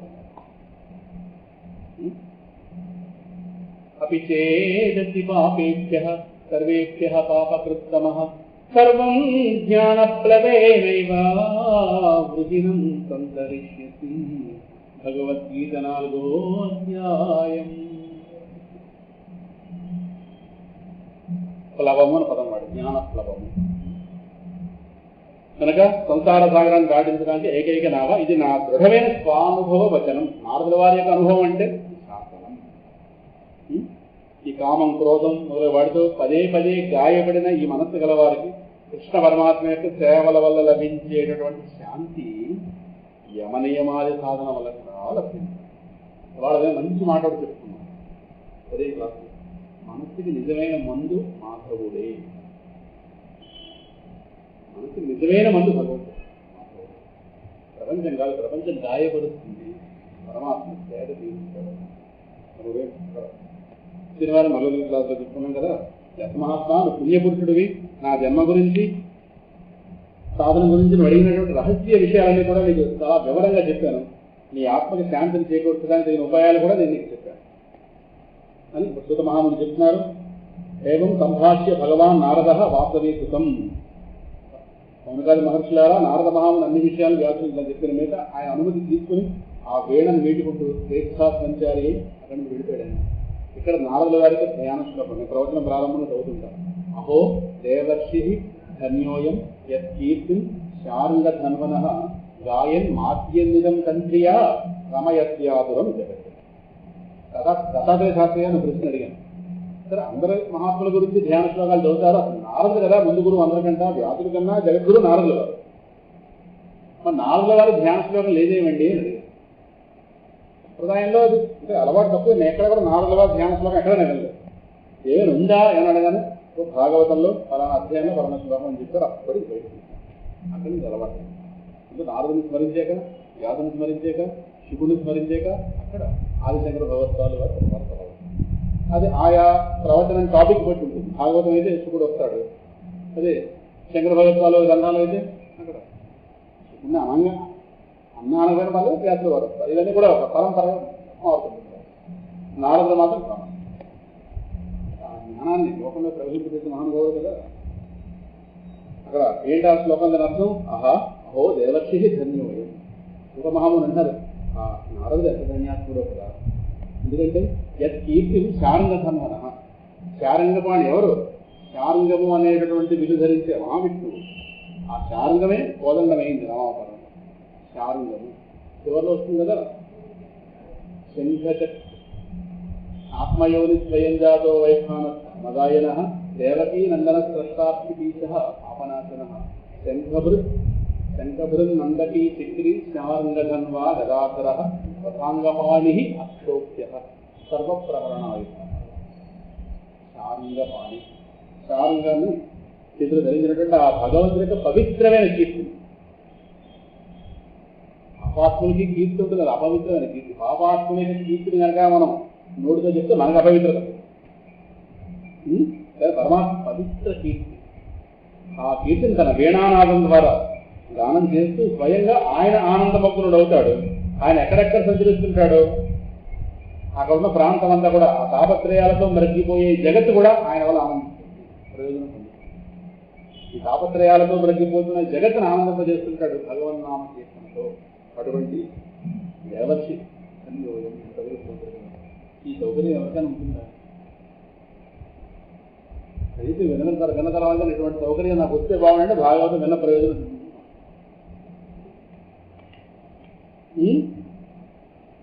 7వ అధ్యాయంలో ప్రవేశించాం. అశ్వత్థామ ద్రౌపదీ పుత్రుల్ని సంహరించాడు కదా. అర్జునుడు అశ్వత్థామ గర్వాన్ని అనుకోవడం ఇవన్నీ సౌనక మహర్షి అడుగుతున్నారు. నారదుడు తన అభిప్రాయం తెలిపి వెళ్ళిపోయిన తర్వాత సర్వజ్ఞుడు సర్వశక్తివంతుడు అయినటువంటి వ్యాస భగవానుడు ఏం చేశారు? నిర్గతే నారదే సూత భగవాన్ బాదరాయణ శృతం వా సదపి శృతవాన్ తత్ అభిప్రేతం తత కిం అకరోత్ విభు. తర్వాత ఏం చేశారు అనగానే సూత మహాముని చెప్తున్నారు. బ్రహ్మనదిగా ప్రసిద్ధి చెందినటువంటి సరస్వతీ నది ఏదైతుందో ఆ సరస్వతీ నది యొక్క పశ్చిమ తీరంలో శమ్యాప్రాసం ఇక్కడ పేరు వచ్చింది. బ్రహ్మనద్యాం సరస్వత్యామాశ్రమ పశ్చిమే తటే శమ్యాప్రాస ఇది ప్రోక్త ఋషీణాం చక్రవర్తన. శమ్యాప్రాసం అనేటువంటి ఒక ఆశ్రమం ఉందయ్యా, అది ఋషులు యజ్ఞాలను ఎల్లప్పుడూ చేస్తే ఉండే ప్రాంతం అది. అక్కడ వ్యాసుల ఆశ్రమం ఉంది, దాని చుట్టూ బదరీ వృక్షాలు ఉన్నాయి. వ్యాసుడు తన ఆశ్రమంలో ఆసీనుడై స్పష్టంగా ఉంది. తస్మిన్ స్వ ఆశ్రమే వ్యాసో బదరీఖండ మండితే ఆసీనోప ఉపస్పృశ్య అంటే ఆచమనం ప్రణిదధ్యౌ మనస్వయం. అక్కడ ఆసీనుడై ఆచరించి తన మనస్సును ఏకాగ్రం చేశాడు. తను ఏదైతే 4 శ్లోకాలు విన్నారో దాన్ని ఆయన ధ్యానించడం ప్రారంభించాడు. ఆయన ఆ మనస్సు భక్తి యోగంతో పూర్తిగా స్థిరమైతే నిర్మలంగా ఉంది. ప్రశాంతంగా ఆయన మనస్సులో ఆదిపుత్రుడైనటువంటి ఆ పరమాత్మ యొక్క దర్శనం చేశాడు. ఆయన ఆ దేవదేవుని ఆశ్రయించినటువంటి యోగమాయి ఉంటుంది, ఆవిడ దర్శనం కూడా చేశాడు. చేసి అక్కడి నుంచి అనుకుంటున్నట్ట, అయ్యో ఈ జీవుడు వీడెవరు సాక్షాత్తు పరమాత్మక, వీడు ఏంటిలాగా వీడు త్రిగుణాతీతుడు, మనమే మన గురించే అయ్యో అనుకుంటున్నాడు మహానుడు. వీడు త్రిగుణాతీతుడే అయినప్పటికీ కూడా ఈ త్రిగుణాల్లో పడిపోయి వీడిని అంటించుకుని అనర్థాలు పాలైపోతున్నాడు, జన్మల్లో తిరుగుతున్నాడే చెప్పి అయ్యో అన్నట్టు మన గురించి అది మొత్తం పడింది. ఈ అంతులేని అనర్థాల నుండి వీళ్ళు బయటపడాలంటే పరమేశ్వరుడు ఎందుకు భక్తి యోగం ఏకైక సాధనం కదా, కనుక ఈ లోకంలో జనులు ఈ విషయం తెలుసుకోకుండా ఇలా చిక్కులు పాలైపోతున్నారే అని ఆ మహాముని మన అందరి మీద ఒక జాలిపడి మన ఉద్ధరణ కోసం మహాభాగవత సంగతి రచించాడు. రచన ప్రారంభం లోపల ఒకటి 7 మనసులు అందుతున్నాయి, అవి రచన రూపంలో బయటకు వచ్చాయి. ఆ భాగవతాన్ని విన్నంత మాత్రంలో ఆ పరమ పుత్రుడైన కృష్ణ పరమాత్మ నిశ్చల భక్తి ఏర్పడుతుంది. ఆ భక్తి ప్రభావంలో శోకమోహ భయాలు కాస్త పోతాయి. ఈ భాగవత సంహితను రచించిన తర్వాత దానిని పరంపరగా అందించాలి కనుక దానికి అర్హత ఉన్నటువంటి ఆ తన కుమారుడు సర్వసంగ పరిత్యాగి అనేటువంటి సుఖయోగికి ఆయన దీన్ని బోధించాడు. సంహితాం భాగవతీం కృత్వానుక్రమ్య చ ఆత్మజం సుఖమధ్యాపయామాస నివృత్తి నిరతం మునికి. ప్రపంచం పట్టని వాడికి భాగవతాన్ని పట్టించాడు. ఇది ఆయన పరంపరగా అందించి వెళ్ళాలి జ్ఞానాన్ని, మన దగ్గర ఆగిపోకూడదు. అంటే శౌనక మహర్షి అడిగాక, ఒక మహర్షి నివృత్తి మార్గ పరాయణుడు కదా, ఏ వస్తువు మీద అపేక్ష లేదే, నిరంతరం ఆత్మానందం నిమగ్నుడై ఉంటాడు. ఆ మహాయోగి ఈ పెద్ద గ్రంథాన్ని అధ్యయనం చేయడానికి కారణం ఏంటి? అది కారణం ఉండాలి కదండి. అనగానే అంటే మహాములు అన్నారట, ఆ బ్రహ్మస్వరూపులైన మహాములు వాస్తవంగా పూర్ణ జ్ఞానం వాళ్ళు దేని మీద ఆకాంక్ష ఉండదయ్యా, వాళ్ళకి అహంకారం లేచి మాత్రం కూడా ఉండదు. నిరంతరం ఆత్మానందం పానం చేస్తూ ఉంటారు, పరమానంద సాగరంలో మునిగి ఉంటారు. కానీ ఆ భగవంతుని గుణాలు ఉన్నాయే అవి చాలా మధురమైనవి. అవి అందరినీ వాళ్ళవి ఆకర్షిస్తాయి. అజ్ఞానాన్ని ఆకర్షిస్తాయి, పరమ జ్ఞానాన్ని ఆకర్షిస్తాయి. ఆ భగవంతుని గుణాలు స్మరించడం, వర్ణించడం, చింతన చేయడం ద్వారా భక్తులు ఎలాగో ఆనందిస్తారు. మహానుభావులు భక్తులు భగవంతుడి తన వాళ్ళకంటే వేరే ఆనందిస్తుంటారు. బ్రహ్మజ్ఞానులు వాళ్ళ అనుభూతిలో ఉన్న బ్రహ్మముగానే పడతారు. మొత్తం అందరూ కల్పిస్తారు, అందరూ ఆనందిస్తారు. కనుక అందువల్ల అట్రాక్ట్ చేయగలిగే పరమాత్మ లేనుడు ఈ మహానుభావుడు. ఏది ఆకర్షించని సుఖుడిని పరమాత్మ యొక్క ఈ కథలు ఎలా ఆకర్షించగలిగి పరమాత్మ కథలు కనుక దానిగా శక్తిని చెప్పారు. ఆ సుఖయోగి సాక్షాత్ భగవత్ స్వరూపుడు, సందేహం లేదు. అతని బుద్ధి భగవంతుడు దివ్య గుణాలయందే నిలబడి ఉంటుంది ఎప్పుడు. అందువల్ల భక్తిభావ పరిపూర్ణుడు, పూజ్యుడైన తండ్రి ద్వారా ఈ విశాలమైన గ్రంథాన్ని అధ్యయనం చేశాడు. ఆ సుఖయోగికి భగవద్భక్తుల మీద దయ, కనుకనే ఆ హరిభక్తులైన పరీక్షిత్తుకి భాగవతాన్ని ఉపదేశించడానికి స్వయంగా విచ్చేసేడు. హరేహే గుణాక్షిప్తమతిర్భగవాన్ బాదరాయణి అధ్యగాత్ మహదాభ్యానం నిత్యం విష్ణు జనప్రియ. ఆయనకు ఆ గుణం ఉంది కనుకనే, ఈయన హరిభక్తుడు కనుకనే ఈయన భక్తి ఆయన మనసును కదిలించింది కాబట్టి చెప్పాడు కాబట్టి మనకు అందింది. కానీ చెప్పకపోతే ఎవరు ఆయన దగ్గర లాక్కోలేదు. మన అదృష్టం. ఓ శౌనక మహర్షి, నేను రాజర్షి అయినటువంటి పరీక్షిత్ యొక్క జన్మకర్మల గురించి, ఆయన మోక్ష ప్రాప్తి గురించి కూడా నీకు చెప్తాను. అదే పాండవుల స్వర్గారోహణ కథలు కూడా నీకు చెప్తాను. ఎందుకంటే ఈ కథల ప్రస్తావన రూపంగా కృష్ణ పరమాత్మ సంబంధించి మహారహస్యాత్మక బయట ఇవన్నీ కృష్ణుడితో ముడిపడి ఉన్నాయి. పాండవుల కథలు కానీ, పరిస్థితి కలగానే. అందువల్ల అవి చెప్తాను. మహాభారత యుద్ధంలో కౌరవ పాండవుల పక్షంలో చాలా మంది వీరులు వీరగతి పొందారు కదా. మొత్తం మీద ఆ భీమసేనుడి యొక్క గదా ప్రహారాలకి దుర్యోధన యొక్క బలిష్టాలైనటువంటి ఆ ఊరువులు ముక్కముక్కలైపోయి భద్రం అయిపోయి అప్పుడు అశ్వత్థామ దుర్యోధన మిగిలేదండి చివరికి. మొత్తం మీద అశ్వత్థామ ఆ దుర్యోధన వాళ్ళ నాయకుడు కదా, వాడి ప్రీతి కోసం ఏం చేశాడు, వీళ్ళ యొక్క కుటీరంలోకి రహస్యంగా ప్రవేశించి నిద్రలో ఉన్నటువంటి ఆ ద్రౌపది కుమారుల శిరస్సును ఖండించారు. ద్రౌపదికి 5 ఉప పాండవులు, 5 వల్ల 5 పుట్టారు. వాళ్ళు ఉప పాండవులు అంటారు, చిన్న పిల్లవాడు. వాళ్ళ యొక్క కేకలు కత్తిరించి ఆ 5 తలగాలి పట్టుకెళ్ళి అక్కడ దుర్యోధను అడుగులో పడున్నాడే వాడికి చూపించి ఆనందింపజేస్తాం. ఆ పిశాచానికి ఇది ఆనందం. సరేనా, వాళ్ళు బహుమతిగా ఇచ్చారు. ఈ ఘాతుకు కృత్యం చూసి దుర్యోధను కూడా చీ అన్నాడు. అదిగో ఏం పాపాత్ముడు నేను ఇలా చేయమని చెప్పాను, నీకు ఆనందం కలిగిస్తాను అన్నట్టు. ఏమిటి చేస్తాడో అనుకుని అర్జునుడిని చంపుతాడేమో భీముడిని చంపుతాడేమో అనుకున్నాడు. కానీ చిన్నపిల్లలు చంపి చేస్తాడని బాబు దుర్యోధను కూడా అనుకున్నాడు. దుర్యోధనులకు కూడా అప్రియ అనిపించింది. దుర్మార్గం నీచ గర్భాలు అందరూ ఆదరిస్తారు కదా. ఒక ద్రౌపది దీన్ని ఈ వార్త కాస్త ప్రతివారు ఆ పుత్రుల మరణవార్త చాలా గొప్పపడింది. కానీ ఆవిడ గొప్పతనం ఏమిటో తెలుస్తుంది తర్వాత. ఇక కళ్ళ నిండా సరే దుఃఖాస్తులు సరే. అప్పుడు అర్జునుడు ఆవిడ అవదారుస్తున్నట్ట, నేనేం చేస్తానంటే ఆతతాయి అయినటువంటి ఆ బ్రాహ్మణాభం ఉంది యొక్క శిరస్సుని ఇగో ఈ గాంధీవ ధనస్సు నుండి విజయపడిన బాణాలతో ఖండించి నీ కానుక సమర్పించి నీ కన్నీళ్ళు గురిస్తాను. ఇప్పుడు పదం వాడారు ఆతతాయి. ఆతతాయి అనే పదం 1వ అధ్యాయం భగవద్గీతలో వచ్చింది కదా. నిహత్య ధార్తరాష్ట్రాన్నః జనార్దన పాపమేవాశ్రయేదస్మాన్ హత్వైతాన్ ఆతతాయినః. ఆతతాయి ఇదే వ్యవహారంలో ఆకతాయి. ఆతతాయి అంటే 6 రకాల దుర్మార్గ పనులు చేద్దాం ఆతతాయి అంటే. ఒకటి, అందరూ పడుకోక ఇంటికి నిప్పు పెట్టేవాడు. రెండోది, విష ప్రయోగం చేసి చంపేవాడు. మూడోది, అవతలవాడి చేతిలో అవతలవాడు అపరాధం చేయకపోయినా నిరపరాధి అయినటువంటి వాడిని ఆయుధంతో సాయుధుడై చంపుకునేవాడు. మీ చేతిలో ఆయుధం ఉంటుంది, ఒక నిరపరాధి అని చంపేవాడు. నాలుగోది, ధనాన్ని అపహరించేవాడు. ఈ కాలంలో గోల్డ్ మీద. ఐదోది, అన్యాయంగా భూమిని లాగుకునేవాడు. భూ కబ్జాలు గోల్డ్ ఉన్నాయి కదా, వీళ్ళ ఆకతాయిలో. ఆరోది, స్త్రీలను అపహరించేవాడు. ఈ కౌరవులు మొత్తం ఆకతాయిలే. కారణం వీళ్ళందరినీ లక్కింట్లో పెట్టి తగలబెట్టడం లేదా ఆకతాయిలు. ఇదే దుష్ట ఏమంటారు నలుగురు. ప్రస్తుతానికి ఈ గారు వీళ్ళడు కదా, ఈయన ఆకతాయి. వీడికి ఇలా చేస్తానని చెప్పి అప్పుడు ఈ లోపల ఈ కుమారుల అంత్య శుక్రక్రియలు ఉన్నాయి కదా, అవి జరిగిన తర్వాత వాడి తలకాయ తెచ్చుకుంటే పెడతాను, దాని మీద అడుగు పెట్టి అప్పుడు స్నానం చేయాలి. మొత్తం ఈ గారు ప్రతిజ్ఞ చేస్తాడు. నేను చెప్పగానే మొత్తం మీద ఇలాగా ఓర్ణ వచనాలు కాదు, ద్రౌపది అలా చేయమని చెప్పలేదు. కానీ ఈ వెంటనే చెప్పి వెళ్ళిపోయాడు అక్కడి నుంచి. వెంటనే పరమాత్మ యొక్క సూచనతో ఆయన కానీ మళ్ళీ రథాన్ని సారథిగా చేసుకుని కృష్ణుడు రథారథి అర్జునుడు వెంకాల ఉన్నాడు. కవచాన్ని ధరించాడు, గాంధీని పట్టుకున్నాడు. అశ్వత్థామని గురుపుత్రుడు కదా, గురుపుత్రుడిని వెంబడించాడు. అశ్వత్థామ కూడా పాపం ఆందోళన పొందాడు. చేశాడు కానీ ఉద్రేకంలో చాలా ఆందోళన పొందాడు. పత్తిపాలను హత్య చేశాడు కదా, చాలా ఆందోళన పొందాడు. కానీ నేరుగా అర్జునుడు దాడి చేయడానికి వస్తుంది కదా, చూశాడు. దాంతో ప్రాణరక్షణ కోసం సూర్యుడు పరమశివుడికి భయపడి పరిగెత్తినట్టుగా భూమండలం అంతా తిరిగాడు. ఇక్కడ ఒక కథ ఉంది. సూర్యుడు ఒకనాడు పరమశివుడు భయపడి తిరిగెట్టాడు.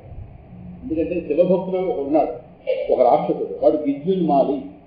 ఆ విద్యున్మాలి అనే ఒక రాక్షసుడిని సూర్యుడు సంహరించాడు ఏదో యుద్ధంలో. దాని పరమశివుడి కోపం త్రిశూలం చేతితో పట్టుకుని ఆ సూర్యుడిని శిక్షించడానికి సూర్యుడు వెనకాల పరిగెట్టాడు. ఆయన గారు భానుడు, ఆయన ప్రాణరక్షణ కోసం భూమండలం అంతా తిరిగి కాశీక్షేత్రం వచ్చాడు. కాశీక్షేత్రంలో అడుగు పెట్టాడు కనుక ఇక్కడ ఇటువంటి నేను ఇలాగా సంపడాలు గట్టి చేయకూడదని చెప్పి ఆయన విరమించుకున్న ప్రయత్నంలో ఆ విశ్వేశ్వరుడు అనుగ్రహంలో కాశీలో ఒక క్షేత్ర రూపంగా సూర్యుడు అక్కడ ఉన్నాడు. అక్కడ సూర్యుడి పేరు లోలార్కుడు. లోలార్క క్షేత్రం సూర్య భగవానుడు అక్కడ విషయం ఉంది. అందువల్ల ఈ భూమండలం మొత్తం పరిగెట్టేట రక్షణ కోసం. సరే, మొత్తం మీద అశ్వత్థామ రథాశ్వాలు చాలా అలిసిపోయినాయి. తర్వాత ఆ స్థితిలో రక్షించే వాళ్ళు ఎవరు లేరని అర్థమైపోయింది. మరి ప్రాణాలు కాపాడుకోవాలి కదా. యథాశరణమాత్మానం ఐక్షత శ్రాంతవాజినం అస్త్రం బ్రహ్మశిరోమేనే ఆత్మత్రాణం ద్విజాత్మక. అస్త్ర సంపద బాగా ఉందండి దగ్గర నాన్నగారు నేర్పింది. వెంటనే ఇంకా ప్రాణాలు రక్షించుకోవడం కోసం బ్రహ్మశిరోనామాస్త్రం వాడికి ప్రయోగించిన తెలిసిన ఉపసంహారం తెలియదు. ఉపసంహరించే విద్యని తెలియపోయినప్పటికీ కూడా ప్రాణరక్షణ కోసం మళ్ళీ అక్కడ ఆచమనం చేసి విడిచిపెట్టారు. ఆచమనం చేసి విడిచిపెడితేనే అస్త్రాన్ని శక్తి. అస్త్రం వేరు, శక్తి శస్త్రం వేరు. శస్త్రం అంటే కత్తి ఖడ్గం ఏమైనా ఉంటాయి కదా, వస్తువు కనిపిస్తుంది. అస్త్రం అంటే మంత్ర విద్య. ఆ మంత్రాన్ని స్మరించగానే ఆ వస్తువు. నాగాస్త్రం అంటారు. అక్కడ నవ్వుతో ఏముండదు, అక్కడ ఏమి సినిమాలు ఇలా ఈ సినిమాలు నవ్వుతో ఉండదు. వాళ్ళు నవ్వుతో మెళ్ళేసి వెళ్తారా, ఆ మంత్రం వాళ్ళ మనసులో ఉంటుంది. ఒక్కసారి స్మరించగానే అంటే ఆ నాగాస్త్రం దాని రూపంలో అవుతుంది. అస్త్రం అంటే మంత్ర విద్య కనుక బ్రహ్మాస్త్రాన్ని విడిచిపెట్టి ఏదో వస్తుంది. బ్రహ్మాస్త్రం విడిచిపెట్టి ఆ అస్త్ర ప్రభావం వల్ల ప్రచండమైన తేజస్సు దిక్కుల్లో వ్యాపించేస్తుంది. అర్జునుడి ప్రాణాలకు ముప్పు వస్తుంది. ప్రకటన లోకంకి పెద్ద ప్రమాదం కలగబోతుంది. ఉపసంహరించడానికి వాడికి తెలియదు. అర్థమైందా? ఇది వ్యవహారం అవుతుంది. వెంటనే కృష్ణుని ప్రార్థించేట చాలా ప్రార్థన చేశాడు. పరమాత్మ సచ్చిదానంద స్వరూపుడివి, పరమాత్ముడు ఇది శక్తివంతమైనది, భక్తులు అభయించి కాపాడేవాడివి, సంసారాగ్ని వాళ్ళలో మాడిపోతున్న జీవుని సంరక్షింపగల సమర్థుడు ఒక్కడివే మహానుభావ. అగో ఆ భయంకరమైన తేజస్సు నా వైపు వచ్చేస్తుంది. ఆ తేజస్సు ఏమిటి, ఎందుకు వస్తుంది మీరు చెప్పండి, నాకు అందుబాటులేదా నాకు ఎంత అర్జునుడు. కొరని ఆయన అశ్వత్థామ ప్రయోగించిన బ్రహ్మాస్త్రం యొక్క తేజస్సురా, వాడి ప్రాణాన్ని ముప్పై ఏర్పడింది కదా నీ వల్ల, అందులో ప్రయోగించాడు. కానీ వాడికి ఉపసంహారం తెలియదు. ఏ అస్త్రంతో కూడా దీని శక్తిని ఆనకడానికి సాధ్యం కాదు. అంత బ్రహ్మాస్త్రం అల్టిమేటింగ్ అంతే. బ్రహ్మాస్త్రం ఇంకో అస్త్రం లేదు. నువ్వు శస్త్రాస్త్ర విద్యలో చాలా నిపుణుడు కనుక నువ్వో బ్రహ్మాస్త్రం ప్రయోగించి దాని తేజస్సు నిర్వీర్యం చేయాలి. ఈయన గారు ప్రయోగించారు. అసలే ఆ ఒకటే లోకాలను మాట్లాడతారు. ఇప్పుడు ఈయన గారు ఒకటి దాంతో ఈయన గారు మరి శత్రువుల పరిమాణంలో పెద్ద ఎక్స్పర్ట్ కదా అర్జున్ గారు. ఈయన గారు మళ్ళీ భగవంతుడు మాట్లాడగానే కానీ మళ్ళీ ఆచమనం చేసేది. ప్రతి ఆచమనం చేస్తేనే శక్తి. ఆ ప్రభువుకి ప్రదక్షిణ పూర్వకంగా ఓ నమస్కారం, అది గొప్ప. ఈ అర్థమైపోయింది. యుద్ధం అయిన తర్వాత కదా ఎంతనో యుద్ధంలో చూసాడు కదా, విశ్వరూపుడు సామాన్యుడు కాదు, బావగారు కాదు, భగవంతుడే కనుక ఆయన ప్రదక్షిణ చేసి బ్రహ్మాస్త్రం నివారించడానికి ఈయన బ్రహ్మాస్త్రం, ఆయన చంపడానికి కాదు, ముందు బ్రహ్మాస్త్రం నివారణ కోసం ఈయన బ్రహ్మాస్త్రం. ఆ రెండు అస్త్రాలు ప్రళయాకాల సూర్యాగ్నిలాగా ఒకదానొకటి ఎదుర్కొని మొత్తం ఆ అగ్ని నల్లోకాల్లో కూడా వ్యాపించి విజృంభించేస్తుంది. ఆ లోకాలన్నింటినీ కూడా దహిస్తున్నటువంటి ఆ రెండు అస్త్రాలు అగ్ని జ్వాలను చూసి ప్రజలు అనుకున్నాక ప్రళయం ఏమి వచ్చిందా, ఇదేమిటి వాళ్ళ ఆ మూడు లోకాలని మళ్ళా మార్చి నష్టపడి ఆ చూశాడు అర్జునుడు. పరమాత్మ యొక్క అనుమతితో ఆ రెండు అస్త్రాలను కూడా కోపంతో ఉన్నాడు. అర్జునుడు ఎర్రగా కళ్ళున్నాయి. వెంటనే ఆ పురుగునటువంటి అశ్వత్థామను పట్టుకుని వస్తువుని ఎలా తాళగా కడతామో వాడిని ఎలా బంధించాడు. వాడిని పట్టుకుని బలవంతంగా ఆ ద్రౌపది ఉన్నటువంటి శిబిరం వైపు తీసుకుని వెళుతున్నాడు. పరమాత్మ కూడా చాలా కోపంతో ఉన్నాడు, వృద్ధుడై ఉన్నాడు. ఇలా అన్నట్టు వీడు అర్ధరాత్రి వేళ కార్యంలో ఉన్నటువంటి ఆ నిరపరాధులైనటువంటి ఆ పశుబాలుని హతమార్చిన బ్రాహ్మణాత్ముడు కనుక వీడు వధించాడు.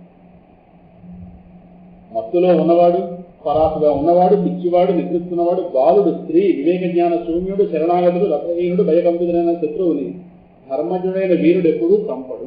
వీడు చంపాడు. వీడు ప్రాణరక్షణ కోసం చంపాడా అంటే తన ప్రాణరక్షణ కోసం ఇతరులు చంపే దుష్టుడు క్రూరుడు, ప్రధారుడు. అర్థమైంది?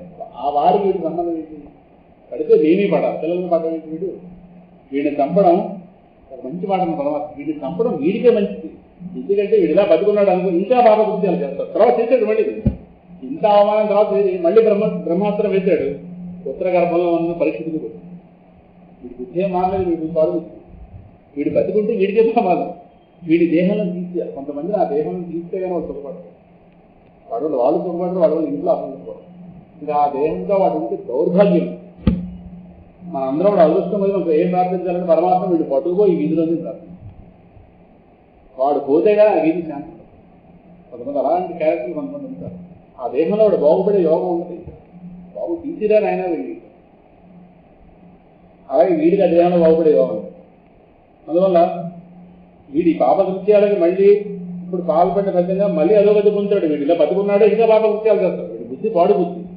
అందువల్ల వీడి దేహంతో మంచి అని చెప్పి పరమాత్మ అనగానే వెంటనే ద్రౌపదితో అన్నట్ట, నువ్వు నా సమక్షంలోనే నేను ద్రౌపది ఏమన్నావు, ఈ పుత్రులను వధించిన ఆ దుర్మార్గుడికి శిరస్సుని ఖండించేస్తానని చెప్పావా లేదా? ప్రతిజ్ఞ కూడా చేస్తావు. ప్రతిజ్ఞ నిలబెట్టుకోవాలి కదా. ఎందుకంటే నీ పుత్రుడు హతమార్చిన ఈ ఆకతాయి ఉన్నాడే మన వంశానికే మచ్చ పెట్టాడు. తండ్రి ఎంత గొప్పవాడు ద్రోణాచార్యుల వారు, వాడికే మచ్చ పెడతాడు. అలాగే యజమాని దుర్యోధనుడికి ప్రియం చేద్దాం అనుకున్నాడు, వాడు అసహించుకున్నాడు. కానీ వీడిని తప్పకుండా వదిలిస్తాడు. వీడి వల్ల తండ్రికి సిగ్గుచేటు, తండ్రి ఎలాగో పోయాడు అప్పటికి. వీడి వల్ల కులానికి సిగ్గుచేటు, వంశానికి సిగ్గుచేటు, ప్రభువుతో వాడు అసహించు.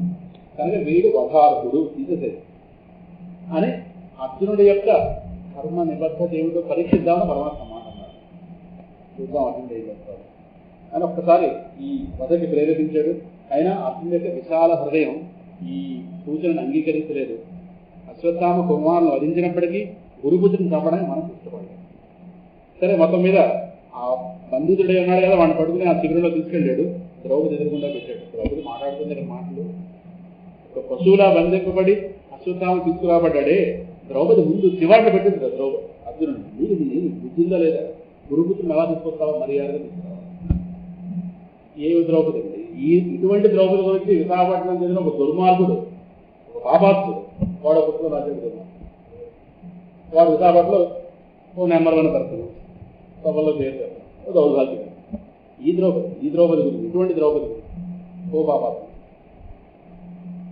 వాడు విశాఖపట్నంలో ఫ్రంట్ లైన్లో ఉన్న వ్యక్తుల్లో వాడు ఒకడు దౌర్భాగ్యం. కాలం అలా తయారైంది దీంట్లో. అందువల్ల ఇలా అశ్వత్థామను ఎలా తీసుకురాగానే నింద్యమైన కార్యం చేశాడు అర్జునుడు. సిగ్గుతో తలంచుకుంది కదా ఆవిడ. సరేనా, అంటే వాడు తలంచుకున్నాడు. తనకి గర్భశోకం తెచ్చిపెట్టినటువంటి అశ్వత్థామ ఈ విధంగా అవమాన భారంతో తలంచుకోవడం చూసి ద్రౌపది యొక్క హృదయం పాపం ఆవిడ కనకరంతో నిండిపోయింది. ఏంటి గురుపుత్రుడు ఎలా తలంచుకోకూడదు, ఎప్పుడు అది మాకు అవమానం, తప్పది, అది మా పాలిటది దుఃఖం తీసుకొస్తుంది, ఏంటి అలాగే అలా ఉండకూడదు అని ఆ గురుపుత్రుడు అనే భావంతో అశ్వత్థామకు గౌరవపూర్వకంగా నమస్కరించింది. తర్వాత ద్రౌపది ఏం చెప్పింది? ముందు అర్జునుడిని చివాట్లు పెట్టింది, ఇలా చేయకూడదు, ఆయన గౌరవంగా తీసుకురావాలి. ఆయన ఎవరనుకుంటున్నావు? ద్రోణాచార్యులు ఆ రూపంలో చూస్తున్నాడు. ఒక మంచి మాట అంటుంది, పిల్లల్ని కోల్పోయి ఒక తల్లి ఎలాగో దుఃఖపడుతోంది. ఈ పిల్లల్ని కోల్పోయిన ఈ తల్లి ఆనందం కోసం మరొక తల్లి యొక్క పిల్లల్ని చంపేస్తావా అని అడుగుతాడు. ఏమని ద్రౌపది? మహానుభావులు పుట్టినటువంటి భూమి ద్రౌపది పేరు చెప్పుకుంటే మనకు తెలుసు.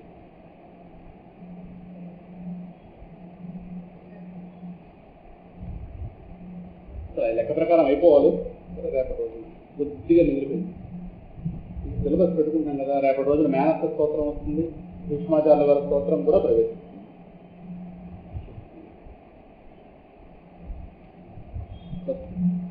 సత్యప్రజాభ్యః పరిపాలయంతాం న్యాయేన మార్గేణ మహీషాః గో బ్రాహ్మణేభ్యః శుభమస్తు నిత్యం లోకాః సమస్తాః సుఖినో భవంతు. కాలే వర్షతు పర్జన్యః పృథివీ సస్యశాలినీ దేశోऽयं శోభరహితో బ్రాహ్మణాః సంతు నిర్భయాః. ఉమాకాంతాయ కాంతాయ కామితార్థప్రదాయినే శ్రీగిరీశాయ దేవాయ మంజునాథాయ మంగళం. సుందరాయ శుభాంగాయ మంగళాయ మహౌదితే సింహశైల నివాసాయ శ్రీ నృసింహాయ మంగళం. ప్రహ్లాద బాలదేవాయ